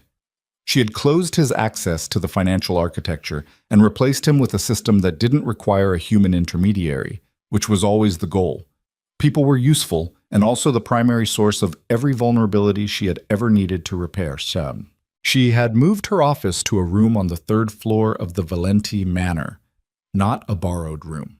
A room she had chosen and furnished with things she had selected, including a chair that was the correct height for her at the correct angle from the screen, and a window that faced east, toward the water, where the city spread itself out in gray and gold in the mornings, like something that had been waiting for her to look at it. The command infrastructure that she had rebuilt after the Bratislava burn was more resilient than what it replaced. She had taken the vulnerability her father had exposed, the single point of relay failure, the physical note kept in a man's desk for 3 years, and she had redesigned around it with redundancy that was thorough enough that the next time someone decided to pull a thread, they would find that each thread was attached to something that was attached to something else. Recursive, with no center that could be severed. She was working one evening, 3 months after the summit, when Rocco knocked. He knocked. He had been knocking for 2 months since a conversation in the Manor's kitchen at 7 in the morning when she had said, without particular emphasis, that she would appreciate it.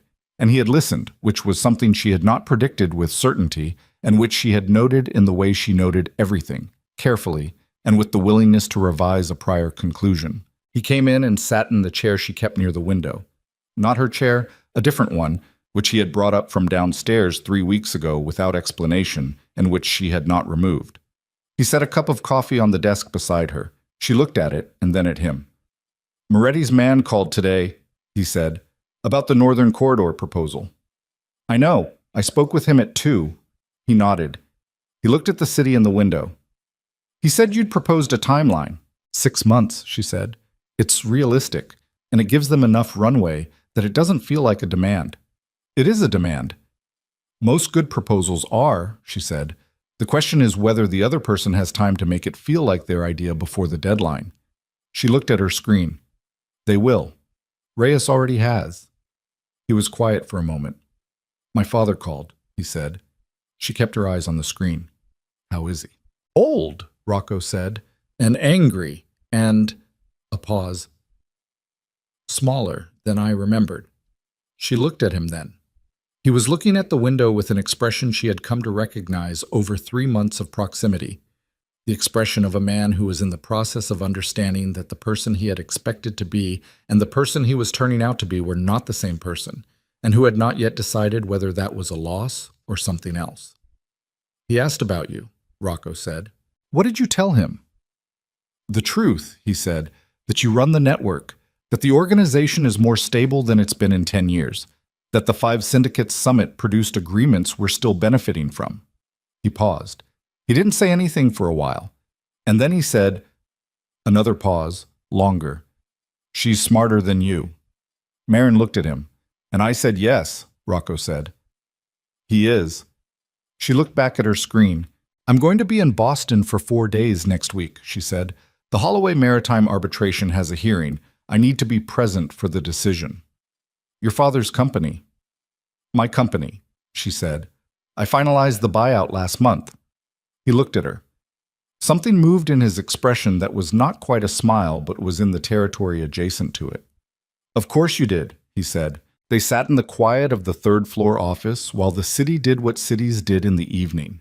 Gathered its light, distributed its noise, moved through its 10,000 overlapping purposes with the indifference to individual stakes that was simultaneously the most discouraging and most clarifying thing about it.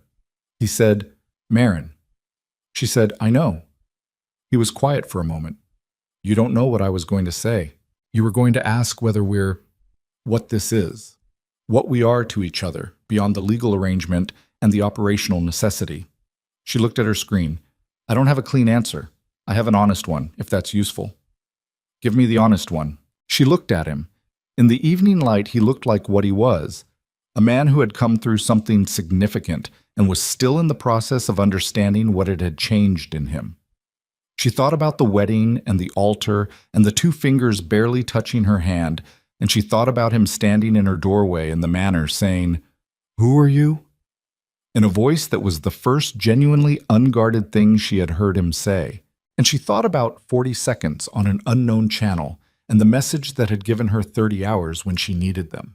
"I think we're something that doesn't have a name yet," she said, "and I think that's okay." He looked at her for a long moment. Then he picked up his coffee cup and looked at the window. "Okay," he said. Outside, the city lights moved across the water in the way they did in the evenings, scattered and purposeful and collectively indifferent to any single point of light among them. But from a 3rd-floor window in the Valenti Manor, with the right infrastructure and the right attention and 14 months of patient, invisible work, it was possible to see the pattern in them, to see how the individual lights connected, how the movement followed logic that looked like chaos from the wrong angle, how the whole enormous apparatus of the city's hidden machinery ran according to principles that could be understood if you were willing to look at it long enough without flinching. Marin looked at it.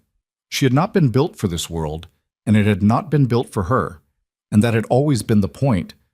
Not that she would find a place in it, but that she would make one, from the material available, using what she had, rather than what she had been told she was allowed to have. She had been collateral. She had been a transaction. She had been the woman everyone looked at and decided they already knew. Now the entire Eastern Seaboard's criminal architecture moved in patterns she had designed. Not because she had wanted power.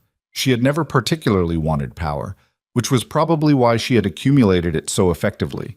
She had wanted the thing that power made possible, which was the condition of being undeniable, of being so completely and precisely what she was that no room could absorb her and no man could price her and no arrangement could contain her that she had not first approved. She drank her coffee. She went back to work.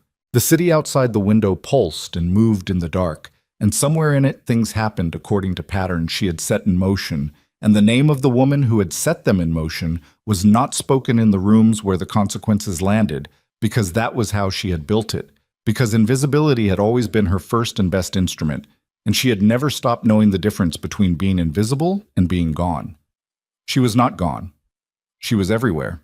And the city, indifferent as it was to any single point of light within it, moved on the night she had made for it, following the shape of a plan built by the woman everyone had buried alive, who had spent every day since her wedding turning the dirt above her into the foundation of something the world had not yet found the right word for, and which she was in no particular hurry to help it name.